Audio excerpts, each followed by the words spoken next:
Okay guys, welcome. We're here for the STPL Season 2 third place and fourth place match and the finals. Here's the format is actually showing the wrong video, so I will just fix that now.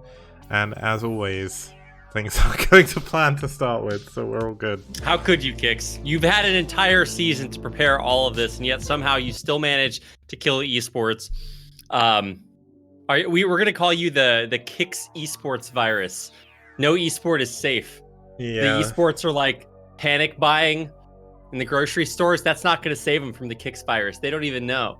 And you can't even quarantine yourself away from the Kix virus. No, Kix is coming for you. They don't even know. First it was StarCraft 1, then it's going to be Formula 1, then everything else.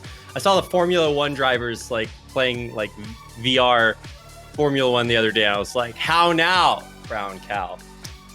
Anyway.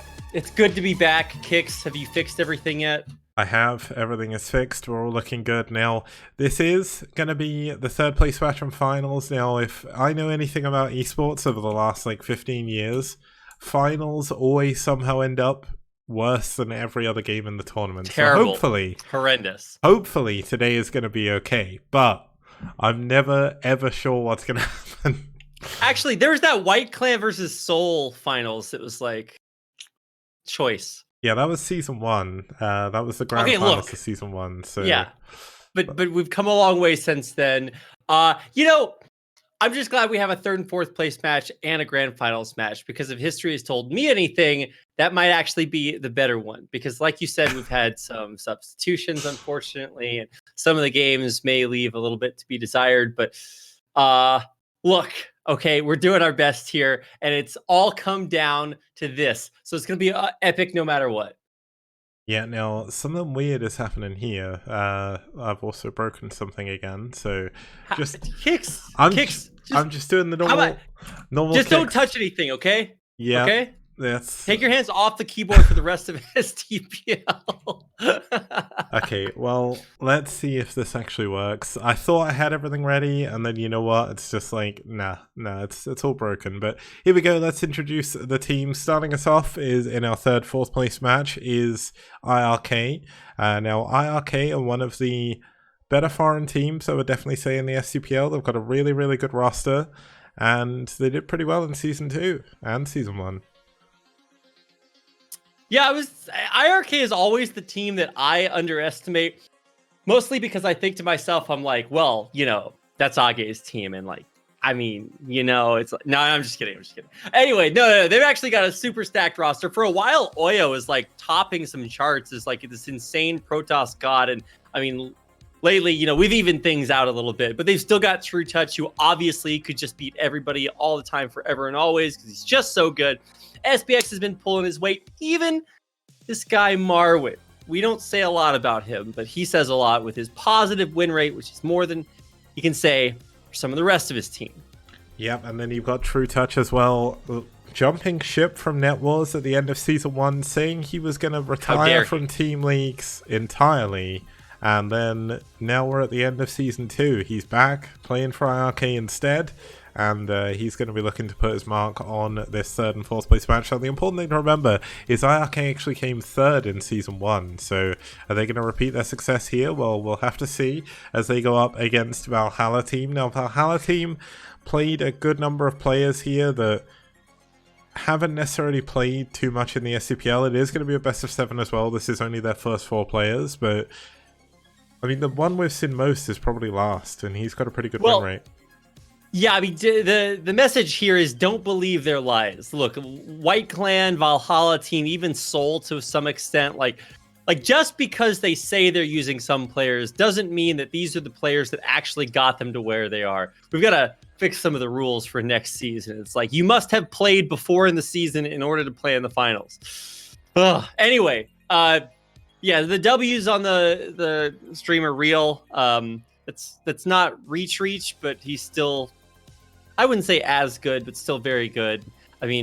Last is like, you can't take anything away from him either. Yeah, it's also not the real Last either. The Koreans and Chinese, man. Shh. We're trying to hype it up, Kix. You can't give away all of the secrets. Well, we had the real action last time, so that's not too bad. But let's have a look at who is going to be playing here. Now, it looks like I Don't know how that happened, but either way, essentially we've got SPX versus Reach in game 1, Marwin versus Cobra in game 2, True Touch versus, I don't even know how I say this name, JYR Jaja, then Oya versus Last in game 4, Kamizerg versus Forever in game 5, and then finally we're going to be heading into SPX versus Reach in game 6.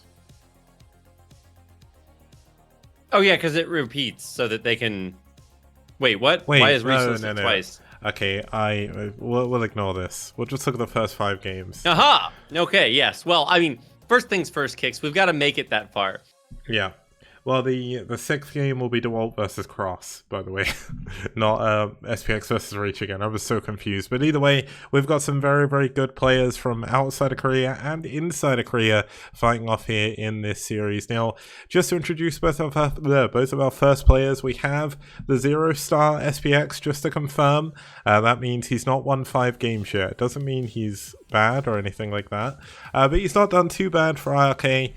Doing pretty well. His opponent going to be Reach for Valhalla team. He's won 2 of his games, but of course he's only played against 2 games. He's only played 2 games, and they were against the 2 worst teams. So it'll be good to see how they're going to play up against each other as we get into game number 1 on Neo Arkanoid. It's SPX versus Reach.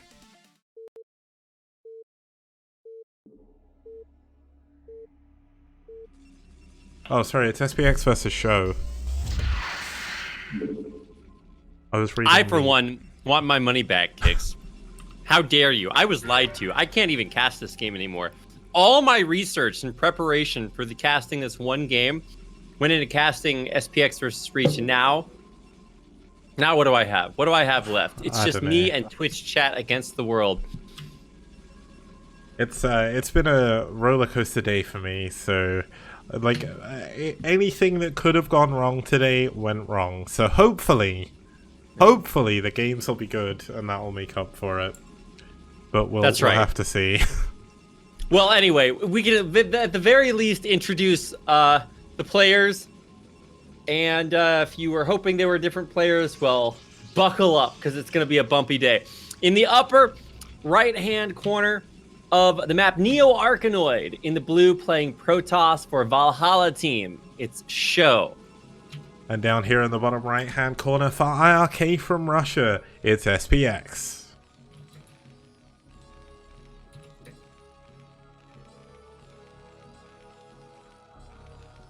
Also, just to point out, that was a fake 10k redeem, and also Cadency does not have 50,000 channel points. Well, you also have to refute her claim of you being her husbando. Yeah, she ran off to Korea again. She's definitely not my husbando. She ran away. Or other way around. Whatever. It's all good. We'll just get this around the wrong way. It doesn't matter. Now, on Neo Arkanoid, this is a bit of a funny map if you've not seen it before. Essentially, there is a lot of buildings throughout the middle of the map that block you from being able to go through. Now, as we've seen in the STPL, usually you would think that would mean we'd have no rush 20 games even. But sometimes you just get people who just break the buildings immediately. Yeah, you could never be too sure. When Kick says it's a funny map, it's like in the new Joker movie, where he has this condition where he laughs at things that aren't actually funny. So when Kick says it's funny, sometimes he's just saying that not because it's funny, but because he has a condition where he thinks that's what the map is when it's actually not. I just watched that movie like 2 hours ago, so that's my relevant reference. Well, you're not missing much. Just go to /r/GamersRiseUp and you'll get a synopsis of the whole movie right there. Anyway, what Kix is trying to tell you is that sometimes this map is one thing unless it's not, and that is usually a long game. Reminds me a little bit of Plasma, a little bit. You get that vibe, Kix? Kind of, but not really. Like on Plasma, it feels like the games end. Like we've had some really epic games on Neo Arkanoid. It's been one of the more balanced maps in the entire map pool, which is kind of crazy to think as well. But we have had those really, really quick games here, like where Essen, for example, would just in ZVZ just build 2 hatches, build a ton of links, and push through. But it looks like the way this is going so far, we are going to make it past the 6-minute mark. Both players looking to go to expand fairly shortly. We've got a starport coming in from SPX, though, which will give them the ability to drop quite early. Yeah, that's true. I think the starport's like not a big mystery. I mean, we have seen players, I guess, especially Terrans, go for fast expos here, but well, I feel like if you're playing the expo game, you might be playing this map a little bit wrong. And so I really do like the 1-1-1 just straight into dropships because, I mean, even if you go for something like Wraiths to stop shuttles, you both kind of know what's coming, right? Yeah. In the end, at some point, somebody's going to have to fly something somewhere, whatever that is.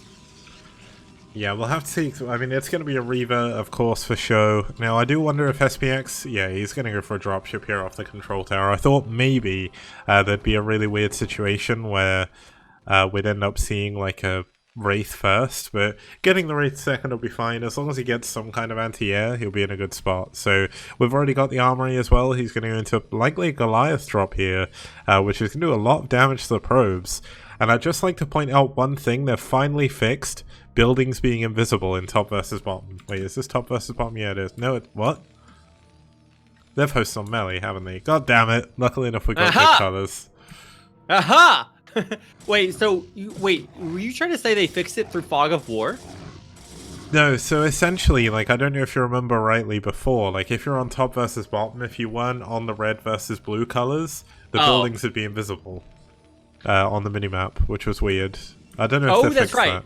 I guess we'll have to find out. They fixed that. They still haven't fixed the shift tab thing, which I think should be changed, but other people are saying, no, don't change it. I'm like, look, we should actually just make it on top versus bottom. The entire season they've had kicks, still don't make it on top versus bottom. Well, there's a rule in Season 3, so it's all good. Okay. Well, at least we've got decent colors this game. Hopefully for the rest of them too. And let's take a look at what is going on. Dropship. 4 Goliaths heading down the bottom side of the map. And I love the barracks scouting ahead of it, trying to see, wait a second, are we going the right direction? Unfortunately, he's not. I mean, this is going to subvert all scouting. So, I mean, I guess maybe that's a moral victory. The funny thing about sending the barracks in the same direction as well is the barracks is slower than the dropship. So he just wasted a ton of time with that dropship for no reason. That was... No, it's to avoid being scouted, Kicks. Maybe, but even then, I don't think that's going to help. Like, he's going to go to the top left, it's out of position, and all this time is doing is it's given Show a chance to get his shuttle speed up. His shuttle's done, and he's actually already dropping a Reaver in the main. Like, I nearly missed this, but this is not at least there's good. Turrets and... Oh, wow, he actually just loses the Reaver and the... Wow. Okay, well... Actually, is this Zealot going to kill the Goliath? I mean, Zealots are good kicks. Yeah, they're not that good. Anyway. And now, the long-term investment paying off. 4 Goliaths shutting down the expo. He honestly could have actually gone a little bit deeper. Yeah, he's not targeting the right things either. He's literally just killing 2 pylons. Like, that's not going to help you. He needs to lift against the Reaver.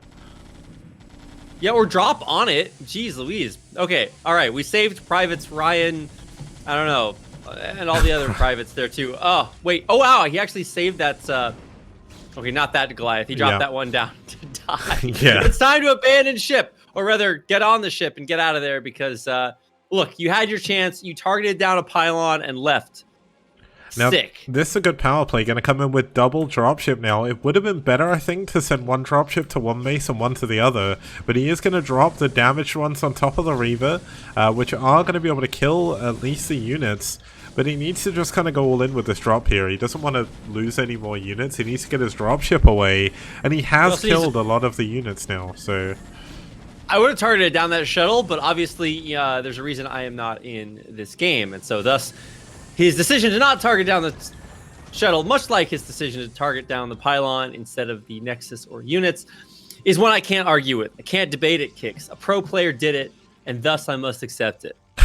Now, the one problem was SPX let one of his dropships die, and he also let a few Goliaths die to probes, so that was a little bit tragic. He's also got a load of idle SCVs here defending against another possible Reaver coming in, but that Goliath drop didn't really do anything. SPX is down in workers, he's down in supply, and he's also down in bases now. Yeah, I mean, you have to, man, be kicking yourself a little bit for not getting maybe a little bit more damage done with that drop. Especially when you know that you don't have an expo. I mean, he was at least working on it earlier with this Marine. I actually just kind of assumed that the Marine would have killed all the Chrysalises, but he actually stopped. So nothing has been happening on the eco front for SPX. He was going really hard in that double dropship play, and it didn't do enough. I mean, it gave him the tech to defend against that Reaver drop like super, super well. So, check that one off the list, but he actually just has nothing else. And now the Protoss player has a butt ton of probes and an extra base, and SPX has not a lot. Yeah, now imagine this is the same situation as now, but SPX has one more dropship for the units, which if he hadn't lost the dropship, he would have. Now, he is going to double drop. He's going to drop in the pizza wedge with a tank, which is going to allow him to siege down the Nexus, but he's going to have to get vision over it. Now, the problem is there's a Reaver drop coming in. Now, interestingly, it looks like both players are going to kind of... they're going to be elevating into each other's main, which is kind of funny. No, I love that there's a Dragoon with the Reaver, so it can, try to ward off the drop ships so that we're not playing this, up and down elevator drop game. But it is actually a really weird situation. It at least is going to cancel this attempt at a natural expansion. So SPX has got to do it with what he has right now, because I think SouL's kind of running away with this game. Yeah, this is definitely not looking good for SPX. Can we get a target down on the SouL? No, we can't. The SouL's going to get targeted, but not before the Reaver drops. And the Reaver is doing a ton of damage to these Goliaths. There's just not enough units here for SPX to be able to hold on the units. Over at SouL's main in the pizza wedge, not doing anything right now. And SPX is just falling further and further behind. I mean, to his credit, he did take out that Reaver. He volleyed the shuttle, but he just had 2-3 Goliaths too few to one-shot it. And so it survives, even though he takes out the Reaver. There's plenty more where that came from. Man, how unfair is it that you can only put 2 Dragoons in a shuttle? Ugh, tragedy, but also probably balanced. Anyway, I mean, SPX hangs on, but at what cost, Kicks? Yeah, it's only going to get worse. More and more Dragoons, are going to be heading over to his natural expansion. And yes, he's got 2 tanks back here, which is going to allow him to survive. I mean, is that even enough tanks for the amount of Dragoons that should be coming over here? I'm just not too sure. And these units from SPX still doing nothing in the pizza wedge. What a sentence to say, Kicks. Yeah. You are correct. Yeah, it feels like SPX is a little bit strained, like attention span, or I guess just attention multitasking wise, from not targeting down that Nexus or focus firing on the first drop to now kind of avoiding using that tank. Excuse me. And there's nothing to spot for the tank, so it can't even do anything anyway. Yep. Oh, there it is. Now the shuttle comes, or dropship. Yeah, and this dropship has brought more units from the main of SPX, which he kind of needs to defend right about now. There's still no expansion. SouL is up to 3 bases now. Yes, the Nexus hasn't quite finished, but he's just so unbelievably far ahead right now, and I think this is probably going to be the death blows of SPX here. The death what? The death blows, death throws. Yeah, it's definitely throws, because it's death throws. Sorry, yeah. Yeah, it's from crocodiles when they start rolling. That's the death, the in the throes of death.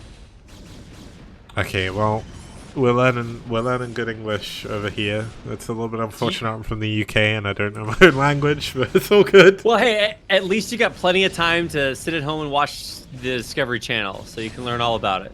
Well, unfortunately, I still have to work. If anything, we're busier now because all of our clients are going crazy. But looks like he is going to be able to hold on. But as you always say, at what cost? I mean, yes, he's going to kill the shuttles at the top. A single Dragoon is dropped in the pizza wedge. Going to get away.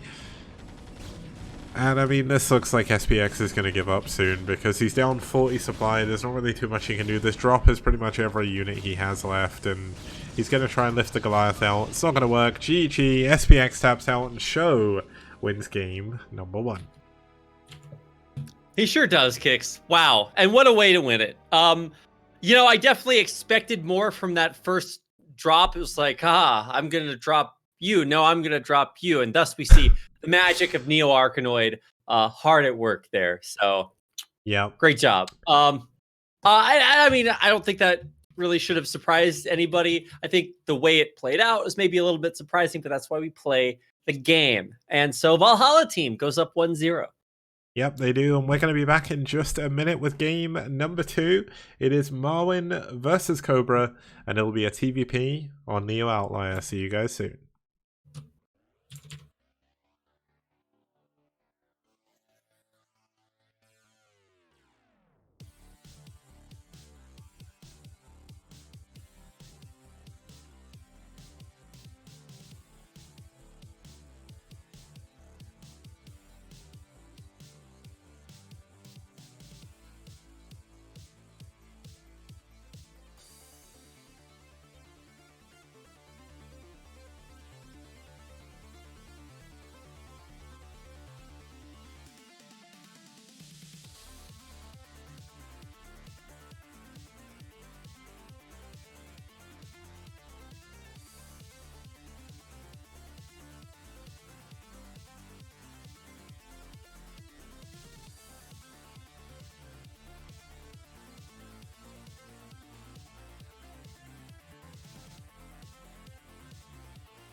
Okay guys, welcome back. We're here for game number 2 of the STPL Season 2 3rd and 4th place match.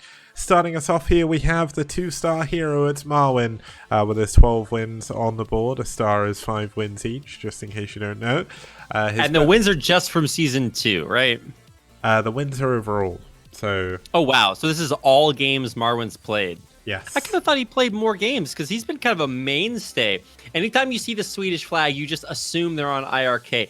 And, you know, Marwin's not an exception. But hey, at least he has a positive win rate for iRk, right? Yeah, he's, 12 wins, 9 losses. He's got a 57% win rate overall, a 66% win rate against Protoss. Now, his opponent, unfortunately, this is his debut game in the STPL, so not really sure how he's going to do, but... let's have a look at the map they're going to be going on to quickly. It's going to be New Outlier. In terms of TVP, we've not actually had that many games here from these matchups. We've had a lot of ZVZ and a lot of ZVP, but Terrans have been kind of a rare commodity, so it's going to be interesting to see how Marwin's going to tackle this map. Yeah, I mean, Outliers just has a special place in my heart. I remember one of the most epic ZVZs I ever saw on it was just... absolute madness. It was ZVP. It was Shine versus Best, I want to say, and they were just dropping each other every 10 seconds. It was mayhem. Hundreds of workers on each side lost their lives. It was magic. This is a TVP, and so I never know how to expect this map to play out in this matchup because, you know, you're always used to seeing things like arbiters and carriers, but I think maybe even more so. And for Terran, you can't really just play that I'm going to make a line in the middle of the map kind of play style because of the weird architecture. So at least we get a new take on the matchup. Yep, let's have it as we get into game number 2. It's Marwin versus Cobra, and it's here on Neo Outlier.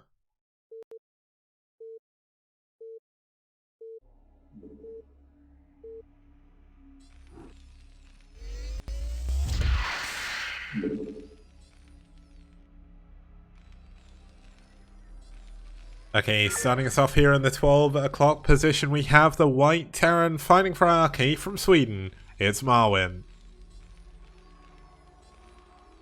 That's right, and his opponent in the brown playing Protoss from Valhalla team, it's Cobra. Trouble is, when people say the word Cobra now, like, as a name, I always think of Cobra Venom, the Pylon Show person, the guy who does all the production and stuff.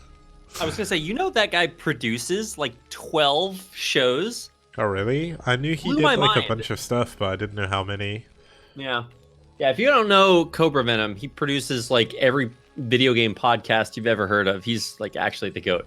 Also, maybe this Cobra is a GOAT too. We don't know. He could be playing with his little trotters. That's what they call the pig feet, but I don't know if that's what they call the goat feet. Or is that not just the name for cloven-hooved animals' feet? I think that's the name for cloven-hooved feet, but I mean, given he's playing Protoss and his name's Cobra, I expect him to be a snake here. Obviously, some like probably sneaky builds with a triple S with the extra tss. But yeah, this is it's an in-base gateway, so we're already up there in terms of actual gameplay. I was going to say, like, this is how you play the game? Oh my gosh. So, I mean, look, I'm optimistic. We got a little bit of a wacky game 1 out of the way, and now it's time to play a real game, except it's on Neo Outlier. And if you guys are unfamiliar with Neo Outlier, basically, if you think of like the word outlier, that's sort of the theme, right? So you've got a bunch of bases all the way around the outside of the map, and then you've got neutral temples and mineral patches to sort of divide and segment up the map. So it's like a semi-island map, and the way that you get between your base and the other bases is by walking through the middle, but it's all up and down a bunch of ramps, so it's kind of hard to do. Yeah, there's like the kind of quick path we just saw the SUV take down 2 ramps, but you can't really attack through that against Terran or Protoss, given how choked up it is. But when you take the longer route, you do secure another base by doing so, but you also leave open that path for a counterattack. So I don't know how exactly we're going to see both these players play this. We've not had too many TVPs throughout Season 2 in the STPL on here, but you'll see Marwin likely going to try and skip his SUV over possibly to escape the Protoss base, but nope, gonna go back in front of the scout. Yeah, I guess he just wants the extra super information. The biggest thing is seeing the cybernetics core spinning. I mean, it's not much because you could be faking the upgrade, but at least you're making him do it, right? Yep. And obviously there's other ways out, and he just found one by walking out the front door. So I guess that's one way to do it. Yeah, the other thing we'll have is we'll have the probes scouting in the wrong location to begin with, but that can be a blessing in disguise if you're going to hide a Reaver somewhere, but looks like things are looking up this game. I don't think we're going to see too quick of a game this time. Marwin getting ready to expand on the high ground. Now, is he going to build the bunker? Yes, he is. I was going to say, if he tries to do this without building the bunker first, that is going to be very difficult. Now, he's pulled off of gas, so he will be going for a command center, and he's going to send the SUV up next. Well, this is one of the real benefits of this scout specifically, is that you get to see exactly when your opponent throws down a Nexus, and as long as you don't see a Nexus, yeah, that bunker looks like a better and better idea. I mean, it's going to be interesting to see if he can hold on, too, because, I mean, that SCV is just the perfect spot to see this Nexus coming up. Oh, beautiful. Yeah, Marwin still can't technically see it. He's just out of range. But he's going to be able to see the Nexus. He's going to be able to get himself back into the main to check any follow-up tech as well. And also check for that all-important third pylon. Because if you check the main and there's no third pylon there, regardless of if there's a Nexus coming up, you know there's something wrong going on. Well, maybe they just hit it. But no, you're right, Kix. It's like, it's out there somewhere. It's just probably not where you want it to be. And yeah, I actually totally thought that was in range, but I didn't take into account the smaller radius of the Nexus. Anyway, here comes the Vulture. At least that's going to see it. It's going to see everything in the main, including only 1 Dragoon to defend. But yeah. I guess it's only 1 Vulture, so... I mean, 1 Vulture can do a lot. I mean, imagine if he had speed. He's killed 2 probes already. Not going to get the 3rd, but very, very close.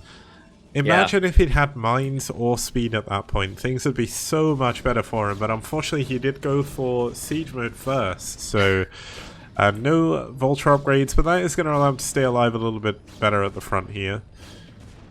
Good tank micro to even get a little value, push the Dragoons back even before siege mode is done. And it'll be done here in just a second, so the game should, I want to say stabilize, but I'm always kind of curious where you go from here. I feel like that sort of scan style where you just wait for the 2-base 2-1 push is pretty strong. But then you always have to worry about getting dropped from these wacky, crazy paths around the edges of the map. So definitely some things to think about as you want to transition into the mid game.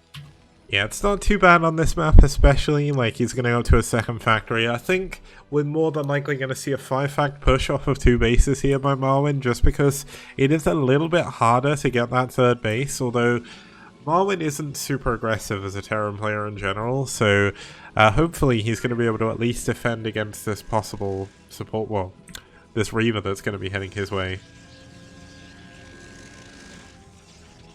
Yeah. Does he know about the Reaver though? Is my question. I guess he doesn't have scans or anything, you know, like that up yet.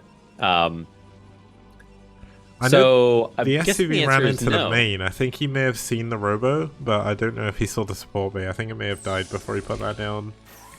Okay, so it still might be a little bit of a sneaky sneak, but I mean, I'm trying to think. It's like he doesn't have any anti-air at all, right?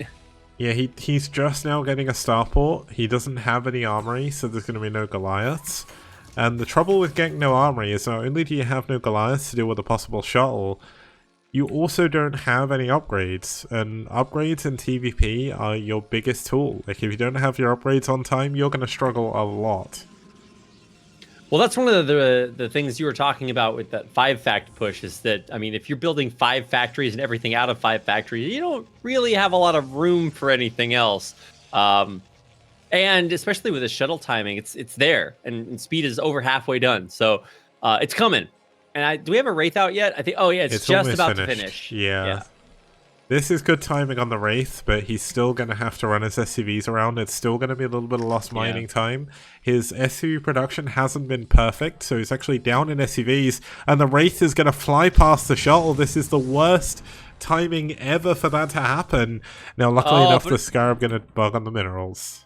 Yeah, oh man, dropping behind their mineral lines in that position, I mean, that's kind of going to happen. Now, here we go. Dropping in the main, a much better angle here. He should actually drop behind the minerals here because there's a handy-dandy gap, but he's actually not going to. Doesn't want to take any extra damage on that Reaver, even though it hasn't actually taken a shot yet. Yeah, not dropping there is probably for the better. Like, he didn't want the Wraith to catch him. He knew there was a Wraith coming. So he's going to be able to go away. We're going to go up to the 5 factories now. We've only got a single machine shop, so this is going to be a very vulture heavy push, which is very strong, but it's also very brittle because you don't push perfectly, you are going to be in a lot of trouble. With no upgrades coming, there isn't really a good way of coming out of this without doing a ton of damage. Oh yeah, you mean unless you do a ton of damage? Yeah, yes. yeah. You definitely need to do something with this. And do you think that Marwin feels like forced into this? It's not like he's taken any damage behind that, but he must know that he, hasn't hit perfect macro this game or something. Sometimes it can feel like you need to push like this. Like, he's got his double gas, which you can tell by his gas going up and up and up, but he's not spending on anything because he's building so many vultures.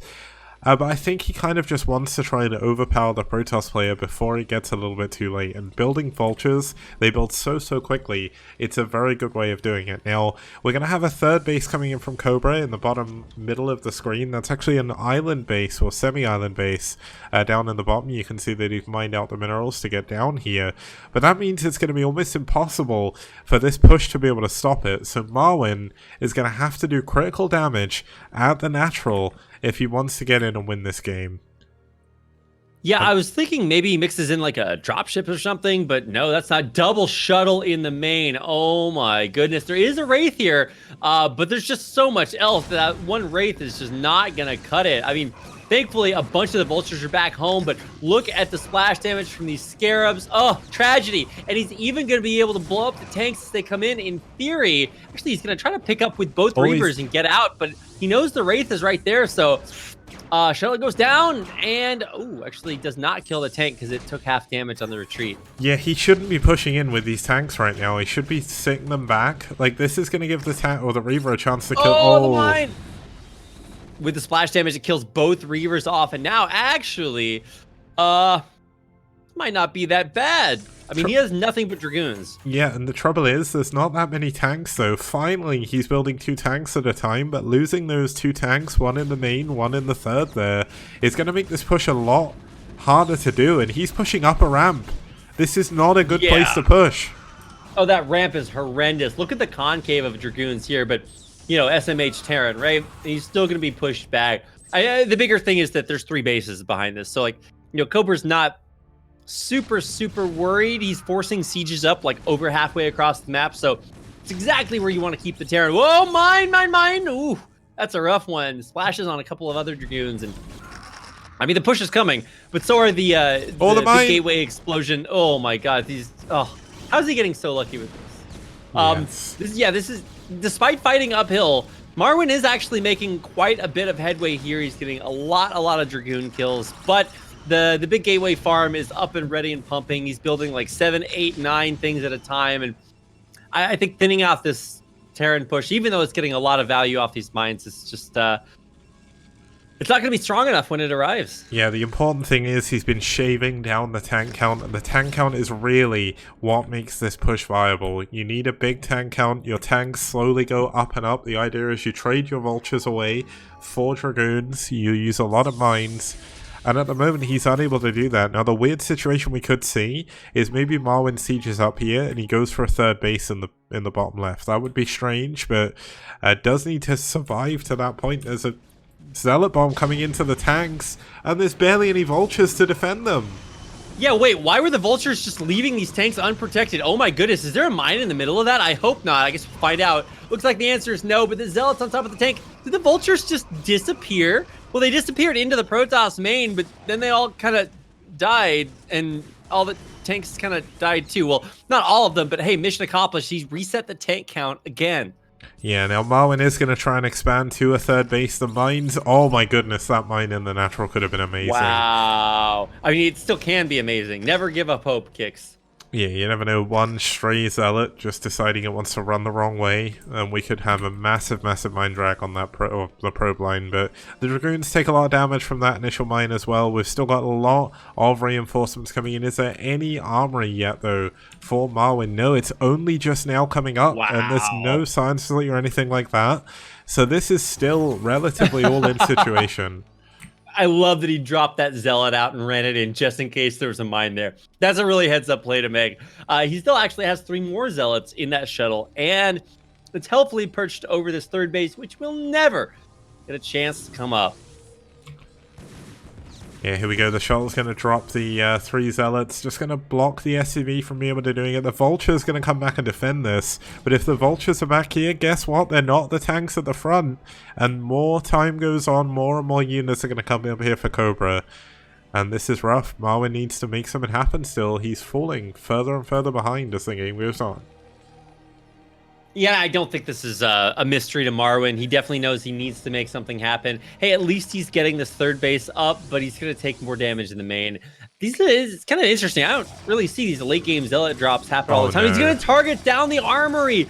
Oh my goodness. Yeah, no upgrades for you. If he gets this, Marwyn is going to be in an unwinnable situation pretty much. A lot of the tanks at the front going to go down as well. There's very little units here for Marwyn. More and more problems coming in. Looks like he is barely going to save his armory, but he's going to lose all his tanks at the front. Yeah, what a Pyrrhic victory. It's like, yay, I saved my thing that doesn't matter anymore because I'm dead. Wow. Still a hard job to kill off a Terran player with siege tanks, right? So can't really push up that ramp, but I feel like the damage is kind of done at this point. And he's actually, coming around the other side. This is the angle to attack from. He's got, I guess, theoretically endless gateway units here rallying across the map. Whew. I don't know if Marwyn can hang on here, Kicks. Yeah, and the funny thing is, you say a Terran player with tanks. Well, unfortunately, that's something Marwyn doesn't really have that many of. The Vultures have died at the front. The mines haven't done the damage they need to do. The command center is staying alive, but look at this. The Dragoons coming in from multiple angles now. Gonna put the nail in the coffin. Marwyn fought hard, but it wasn't hard enough here, and Cobra is gonna win game number 2. Wow, GG. That's pretty impressive. I definitely thought Marwyn had his chances there. That the defense, at least initially, was pretty good, but then I don't know, his macro kind of slipped a little bit there. Not only on just like SCV numbers, but keeping tanks alive. Maybe something to practice. It's not like it's his fault either. Obviously, his opponent played super well, and that puts Valhalla team up 2-0. It does, and we're going to be heading into a ZVZ now, so this has a chance of being either a very quick game, or we're going to have like a 2-hour-long Hive ZVZ that no one has ever seen before. But let's have a look at that when we get back after this very short break. See you guys soon.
Okay guys, welcome back. We're here for game number 3. This one's going to be a ZVZ between iRk and Valhalla team in this best of 7, 3rd and 4th place match. Starting us off here for iRk is going to be True Touch. Oh boy, True Touch. What a god. I mean, how do you say more good things about this guy? Multiple BSL champion. I mean, this guy is like, I don't know, BSL Flash. If you could take BSL and make it like 3 tournaments, he would probably have about as many trophies. What a god, total badass. And definitely one of the strongest chances iRk has to come back in this series. For certain, I mean, I forgot that iRk are actually down 2-0. So True Touch with his 80% win rate over 5 games in ZVZ is going to be a good shot here to try and bring it back. His opponent, JYR Jaja, I still don't know how you're supposed to say that name. Essentially, he's not played in the STPL, but let's have a look at the map they're going to be playing on. The map features him at a too much, but I guess they kind of do on this matchup, because in ZVZ here, basically in ZVZ you've got the minerals and the natural, which are double, so that can actually go a little bit crazy. But hopefully this should be a pretty good game. Obviously not too sure how good the other guy is, so any final thoughts before we get into the game? Do you have the other guy's Korean name or just his ID? I just have his ID, unfortunately. Okay, well then it's a total mystery. First 3 letters are usually their Korean name, or the abbreviation, but we can just call him by that. Anyway, I mean, I'm excited. It's a brand new wild card player that we've never seen before, going up against one of the best non-Koreans in the world. So let's see how it goes.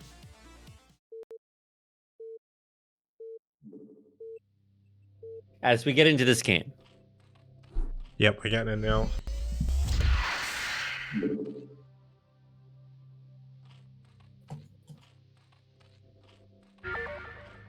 Okay, starting us off here in the top left-hand corner in the pink from Poland, it's iRk's True Touch. Yep, and his opponent in what are we calling this, Kicks? It's a 7 o'clock, solidly 7 o'clock position.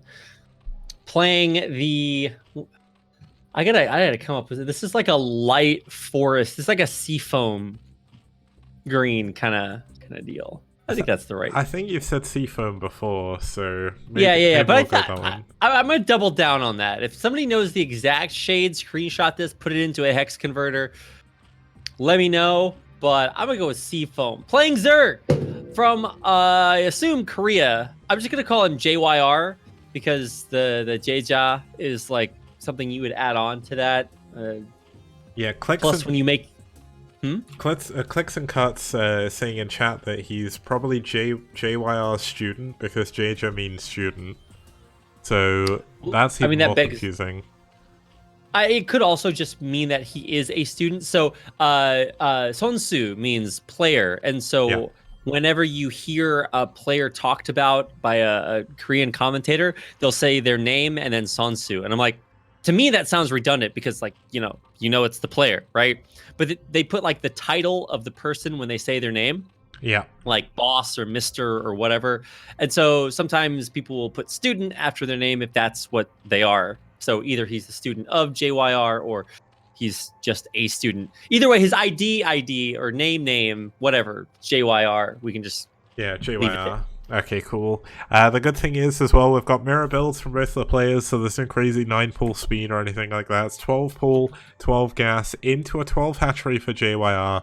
Looks like True Touch can do exactly the same thing, so that's kind of cool. But Tupac saying, great detective work. Thank you, Clicks and Cuts in chat, by the way, for throwing out the names. I know if Castamuse knew who they were, he would have said someone as well, because Castamuse knows like every other Korean player, I think. I was going to say, if Castamuse wasn't castering or musing right now, he's got to hop in here. Otherwise, he's going to lose his Castamuse cred, because he actually just knows every single player ever. But anyway, should be pointed out, it's a really cool matchup. Not often you get a chance to see some of the best non-Korean players in the world go up against talented players from Korea. And we don't really know anything about JYR, so let's just, kind of see what it looks like. Players kind of getting a little bit lucky. Well, I guess maybe unlucky with the scouting patterns, as True Touch's Overlord is way out in the middle of the map. But they've seen each other. They've done the Overlord kiss. And now, as they say, Kicks, it's on. Did they say that? Is that something they say? That's what they say. That's what they say. That's when you want to aggressively confront someone, this is how you indicate it to them. By saying it's on. I've definitely heard that before, but I didn't know they say it. I'm not really too sure who they are, but they seem to be saying a lot recently. Oh, they sure do, Kicks. They out here, is what I heard. Oh, they do. They are. They are. I'm glad that you recognize that, Kicks. And they in here now, because thank you so much, Zero, for the 83 viewer host. You're here watching the STPL Season 2 3rd and 4th place match. This is actually a fight between... just trying to remember the difference in money. Let me double check. It's a fight between winning 5 or 10% of the prize pool, which currently is estimated around $131 for 3rd place and $65 for 4th. So quite a big drop there. Yeah, I love how Zero hosts us right, and only when the Polish player plays. I'm like, nice timing, Zero. Well played.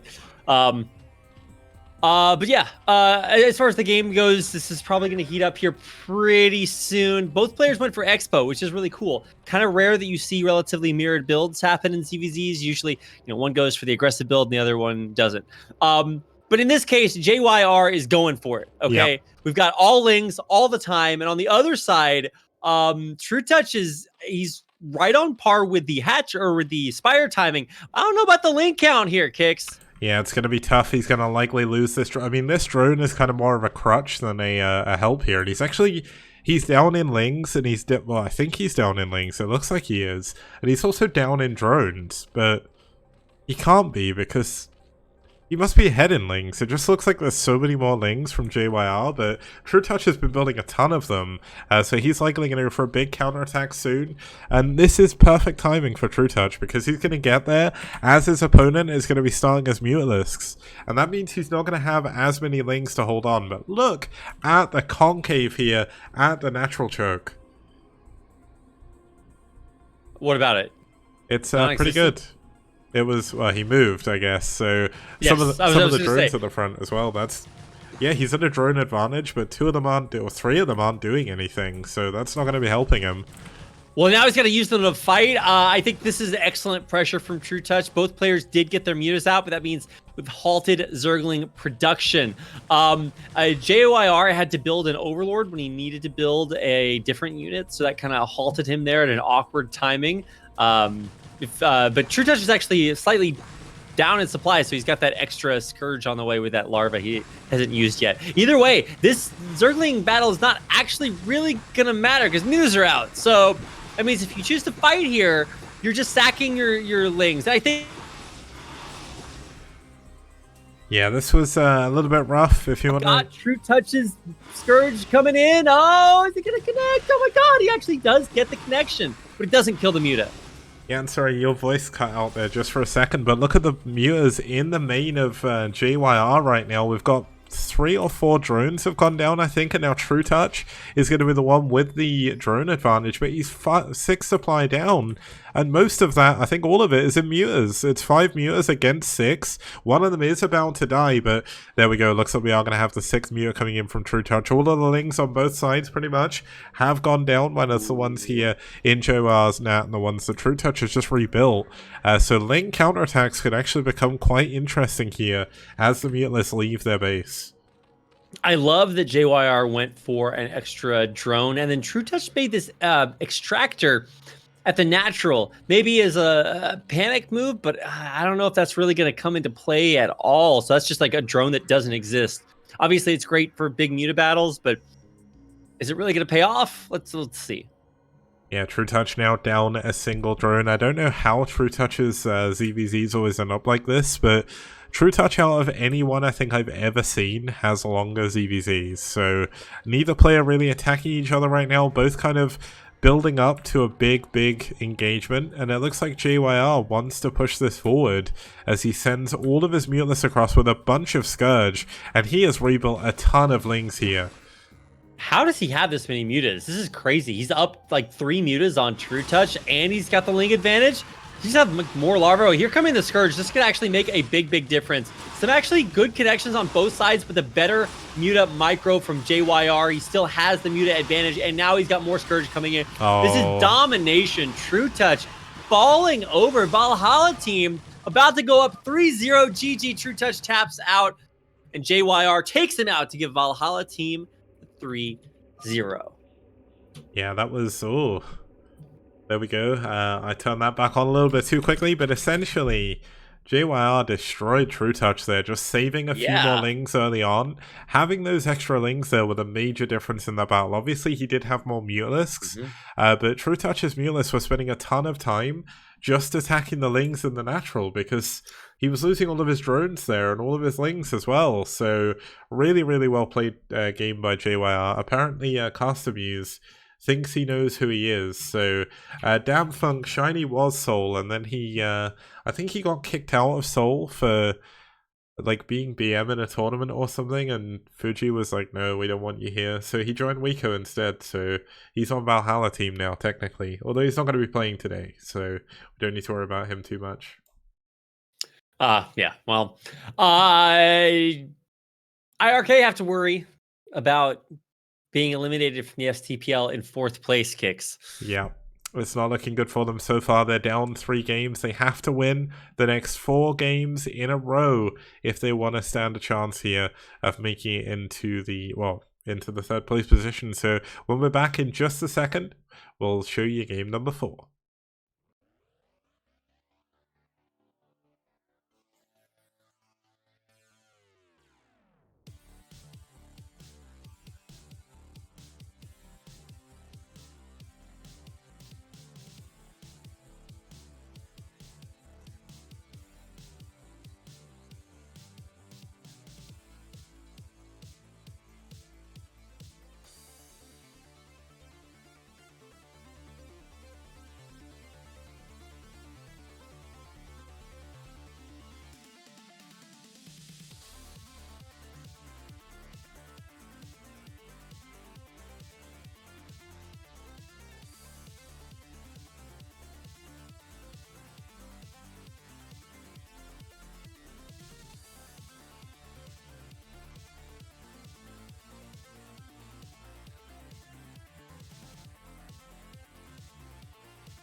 Okay guys, welcome back. We're going to be heading into game number 4 of iRk versus Valhalla team. We've gone from a ZVZ, and up next is going to be the one, the only. Of course, it's going to be a PvP, because we have to have at least one in every single matchup in foreign StarCraft. So, even in Korean StarCraft recently, to be fair. Starting us off here for iRk is going to be Oya, who apparently went for a 2-week smoke break. He's just come back, and he's here in this third, fourth place match. If he cannot win here with his 50% win rate overall, he is going to be dropping that and also losing third place for iRk, which is going to be a little bit tough. Yeah, I mean, he's going to have to earn those stars kicks. He doesn't want to be a 3-star player. He wants to be a 4-star player. Let's see if he can do it. I mean, obviously, Oya is one of the strongest players on iRk. Also, specifically, very good in PvP. Even though I don't know about that 53% win ratio. It seems like he's way better at PvP than we give him credit for. Obviously, some of his losses have come against very, very strong players. Unfortunately, some of them also come against weaker players like Avilov. So, you've got to give him some credit. But he is also the last line of defense between iRk and horrible, crushing defeat. Yep, and let's actually have a look at his opponent. It's going to be VT's last. No, last is not the Pro Gamer last. Also not the red team's last. It's another last who's Protoss. The other two are Terran. This guy, he's done pretty well. He's 100% win rate against Protoss, but that is only 3 games, so that's not too bad. But he's got a 78% win rate overall, so he's been killing it. And this is going to be a tough match here for Oya. But let's get straight into it. We're going to be heading into Blitz X. It's Last versus Oya here on Blitz X.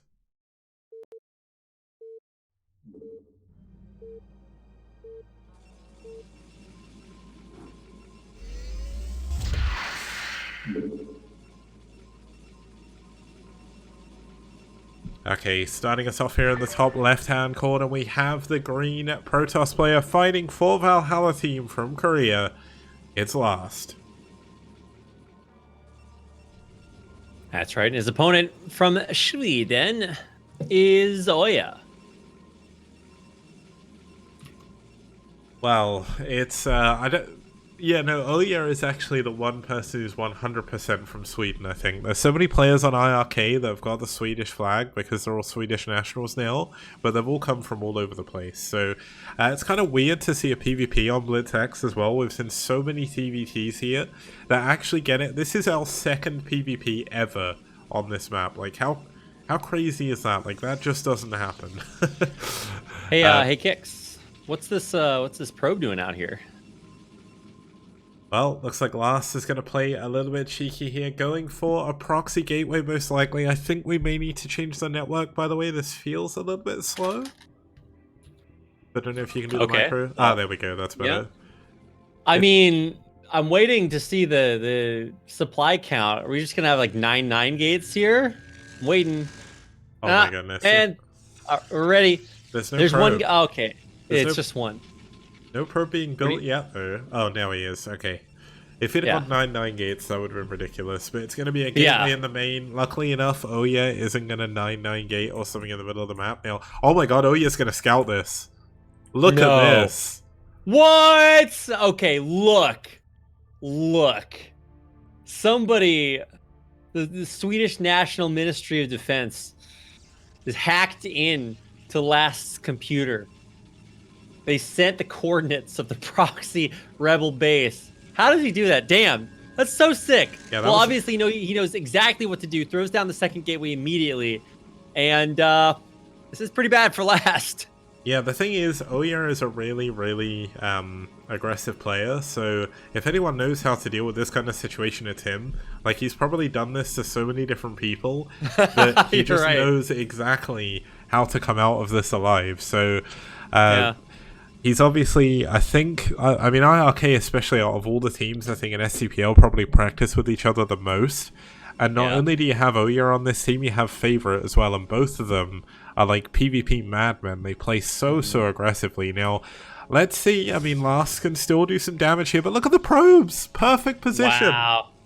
Yeah, you know what they say, Kix. Never cheese a cheeser. So I think we're seeing... Oh, the snipe! The probe, he gets it. And actually, as Zealot made it into the main, well, I guess now for the first time ever, he's not even going to lose a probe. Kicks. Insane. That's crazy. The micro, how does he do it? Now, the one thing I'm really hoping we see is I'm hoping Oya keeps one Zealot back to defend and sends one through to the other side of the map. Like, if he does that, I honestly don't understand how Last is going to survive. There is a second gateway coming up, only now. Looks like Oya wants to deal with the pylon, which I'm not 100% sure on this. I guess he does knock out one of the gateways and does still continue to have more units, but he is starting to lose a few probes here and there, which is a little bit unfortunate. But, oh my god, the probe blocking with the pylon. Look how good that is. That was actually fantastic. That was so clutch, the last second. He also has a Zealot out there killing the pylon at the proxy gate, but he's not going to kill it before another Zealot pops out. So that's not ideal, I guess, but he should be able to micro it down if he wants to move the Zealot. I think he's just going to brute force it, maybe even lose the Zealot. Either way, that proxy gate is out of there. And that means that the gateway count is actually just now back at 2-2 as Last's second gateway finishes up back at home. Yeah, he's kind of lucky he did kill the he killed the pylon, because if he didn't, he'd be up against 3 gate, and that's not what you want to be. But Oya wants to try and expand. Like, I mean, this is PvP. Yes, he's got a big advantage, but building a Nexus always feels like a death sentence in PvP. Like, I've very rarely seen it work. Like, it seems like a mythical beast to be able to expand in PvP. I think it's definitely the scariest thing that you can do. As soon as a Nexus goes down anywhere, unless both players are building it, you better hold on, because the game will end because of it. It's really interesting how that is, but I don't know, love it. Either way, it is still 2 versus 2 gate, and I agree. Yeah, if he had somehow tragically just left that pylon with 1 HP, then all of a sudden that Nexus is horrendous. But it's up, and I think he'll be able to hold it. I mean, as long as the Zealot count doesn't get too scary here. I mean, we've got, 5 versus 4, so you don't want to go for a prolonged engagement. Yeah, it's time to run away. But he's got more reinforcements coming. Although it's, one more for Last, so he still can't fight. Yeah, Oya actually stopped building Zealots for a little bit to get the core up, to get his Nexus up as well. So Oya definitely needs to be careful here. Now, the one thing he does need to watch out for is eventually Last could go and build another pylon at this gateway, and that could be a big problem. But we're going to have 3 gate coming in from Last. So Last is looking to build a big army and break down the front of Oya, who's trying to expand. Now, what is Oya going to go for? He's going to go for DTs. Now, this is 3 gate with no robo. He could actually just run over his opponent right now. This is really risky by Last. You're saying Last could overrun his opponent? No. I mean, if oh Last... yeah, Oya with the 3rd gateway. Yeah. Right. No. Right, got it. Oya with the Citadel and DTs. Like if Last doesn't get any detection, which currently he's not going to, these DTs are just going to win the game. Like, that's it. Yeah, and I love how Oya gets cannons as well, because, like, once again, don't cheese it, cheeser. It's like he knows, wait a second, if I go DTs and he goes DTs, then that's obviously horrifically tragic. So he's going to make sure that he has the Forge. He's getting at least 1 cannon. Okay, double cannons at the front. Damn, okay. But then also, as you have so astutely pointed out, the Templar Archives, which much like Hotline Bling, can only mean one thing, Kicks, and that's DTs. Well, unless he's going for like a crazy early storm, that wouldn't be very good. DT is definitely better in this situation. The trouble is, when you go in 3 gate like this, yes, you have a ton of units. This is why these cannons are so unbelievably important.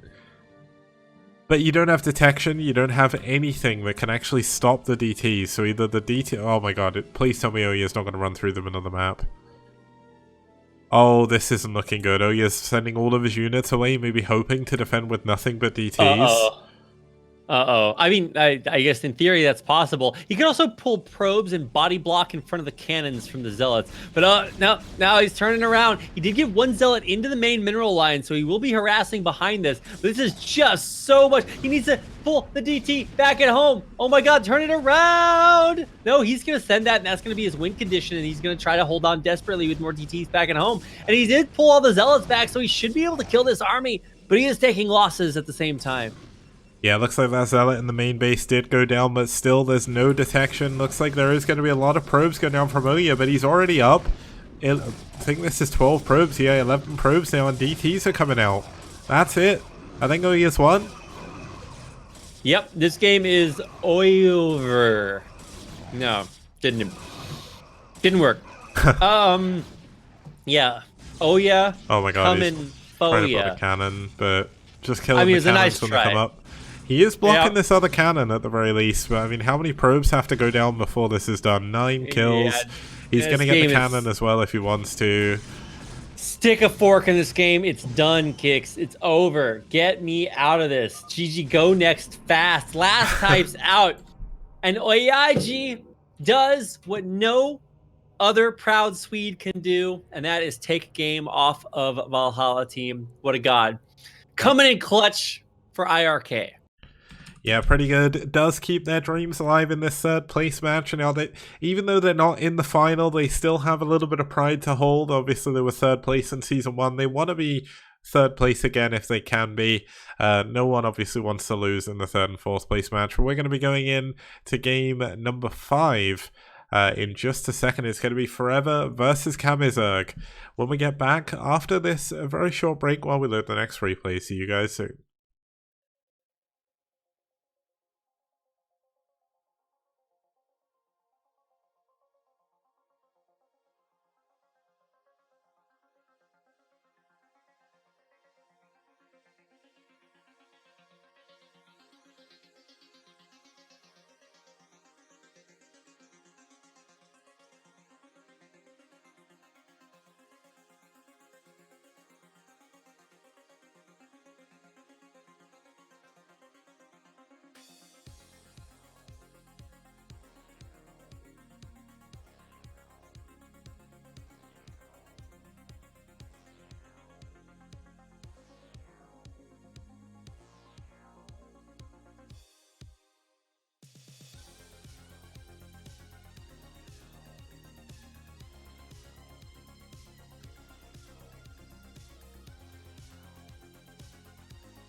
Okay guys, welcome back. We're going to be heading into game number 5 between iRk and Forever. Just an hour into the cast and we're already on game 5. We've had some very quick games here in this third and fourth place match, but to be honest, it's a final in an esports tournament and a third and fourth place match, and it's always a worry that we're going to see some crazy fast games. But looking at Kamizerg, it's been a while since he's actually played. He's not played in the STPL since Season 1. His last game was actually against Bonneth, and that was all the way back when Bonneth was on Net Wars still, so that was a long time ago. But Kamizerg overall has done pretty well. He's only got a 33% win rate against Terran, but that is only over 3 games, so nothing too much to say there. Yeah, Kamizerg's great. Have I met this guy? I don't think No, I've never met him, but he's still good. He's not one of the mainstays of iRk, I would say. Like you said, he hasn't played in a while, but he's coming back. And maybe that also means that iRk will be coming back. We'll see. That's a good segue. His opponent is Valhalla Teams Forever. Now, much like his teammate last, who did just lose, this guy has an insane win rate against all players. He's played against and won against some incredibly good players in his last 10 games. Like, for example, he beat DeWalt and Zero back to back. Now, They are back-to-back in terms of ranking as well. I think last was ranked 15 and Forever's ranked 14 in the STPL overall rankings. So looking pretty good. They're going to be heading into Desperado. Now, Desperado, a bit more of a map known for PvPs in the STPL Season 2. But PvT, I mean, just look at that win rate. This is going to... Oh, sorry, it's PvZ we're going into. Even then, this is Protoss Central. 5 wins, 1 losses for Zerg. Wait, it's EVT, isn't it? Man. TBZ, yeah. Okay, Terran have the advantage in TBZ. My bad, I thought for some reason Forever was Protoss. But yeah, TBZ looking a little bit Terran favored. I mean, Avi as Zerg took down Terra, so ZVT not all dead, but...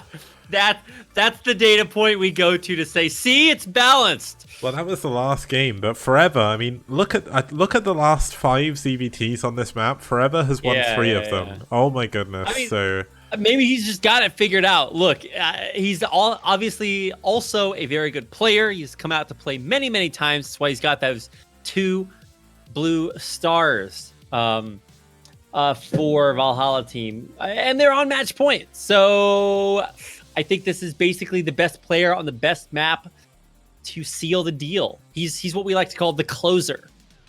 The closer. Well, yeah.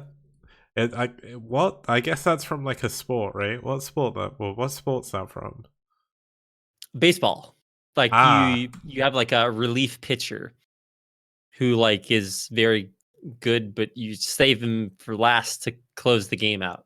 So essentially I don't watch T sports or B sports. Okay, only esports. Okay, well, let's have a look at game number 5. It's Kame versus Forever here on Desperado.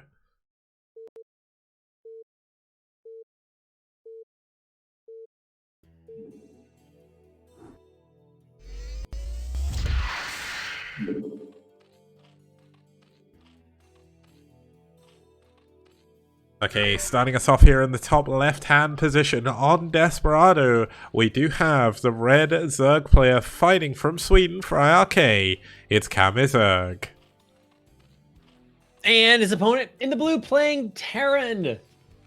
Apparently extremely good at playing Terran on this map. It is Forever from Valhalla team. And I'm very excited for this Kicks because not only do I just really love TVZs, on this map, there's this one thing that Terran players really like to do, and that is stay on 2 bases. But given the way the national expansion is, I don't know how long we're going to be doing this, especially since taking a 3rd base on this map is kind of hard. Yeah, it definitely is hard taking a 3rd gas as Zerg, but if you can get that other main, not only do you get the 3rd gas, you get the 4th gas for free, because this is a map with 2 gases in the main, no gas at the natural. If you could get a 3rd gas that quickly, it'd be kind of broken, but Zerg definitely looking okay on this map with that double gas. But I mean, so far in the TVZs with Sin, like Forever has played, I think he played mech every single game here against Zerg, so I wonder if we'll see mech from him, because mech really does neuter the like 2-hatch muter play. That'd be pretty good here, given the double gas. Yeah, I was going to say, especially for Zerg, I don't understand how you can balance this map for Zerg, because like you said, if you can get another main, that's like 5 gas, or it'd be 4 gases if you just get it immediately. If you get it as like a 4th base, then obviously you've got other options. But the other weird thing is that you have these island bases, which are obviously very vulnerable by air, but not by ground. And sometimes those really come into play. Usually more in like TVT kind of situations. But like I said in my intro, Favorite has got this map figured out. Yeah. I don't think he's ever lost on it, and he's beat some pretty impressive players. His win ratio on this map, well, his win-loss is 4 wins, 1 loss on this map, so he's going pretty crazy. That obviously isn't all against Zerg, I don't think, but still, like, to win 4 games on a map is pretty damn good. I want to see what the secret sauce is here. SCV Scout's Overlord, so he's going to be able to know. Well, he could just turn the SCV immediately, but actually he probably He might not know which overlord that is. Yeah, so and also the location that was coming from, it looks like it's coming from this base, just because of the direction it was flying in. So, I mean, it did come that way, but that's because it was the first overlord, just taking a while getting there. Does eventually find the way now. Kame is going to take his second hatch at the natural rather than in the main, which does make it a little bit harder to hold on to. It kind of forces you into a third hatch at the ramp to try and get some sunkens at the front. But it looks like we are going to see that mech style coming out of Forever. I wonder if we'll see a 2-port. I don't think we're going to, but there is a single port coming in. Yeah, I mean, I guess you can kind of... I don't know. That's kind of weird to me. I would not have expected that at all. I mean, you were saying that he likes to play mech, but I mean, 1-1-1 is kind of... It's definitely not something I'm used to seeing, especially not in this matchup or on this map. So, I mean, the big test for 1-1-1 is, can you hang on against, like, you know, the elder builds? It's like the elder wand in Harry Potter. It's the elder build. Either like 9 pool speed or 2 hatch muta. They're both like, they're so potent that whatever you do has to be able to hold up against it. Yeah, now one good thing that Kamizerg did, he did build his hatchery a little bit off-center in the natural, but it does allow him to reach the ramp with a sunken. But even then, that's not going to help you against... Well, it is now because he did take that extra hit, but the Vulture not going to get into the main. That's a very, very big point. There is Wraiths coming in here for Forever. He's going to stay on his one base and try and weather the storm of this 2-hatch muta that's going to be coming his way.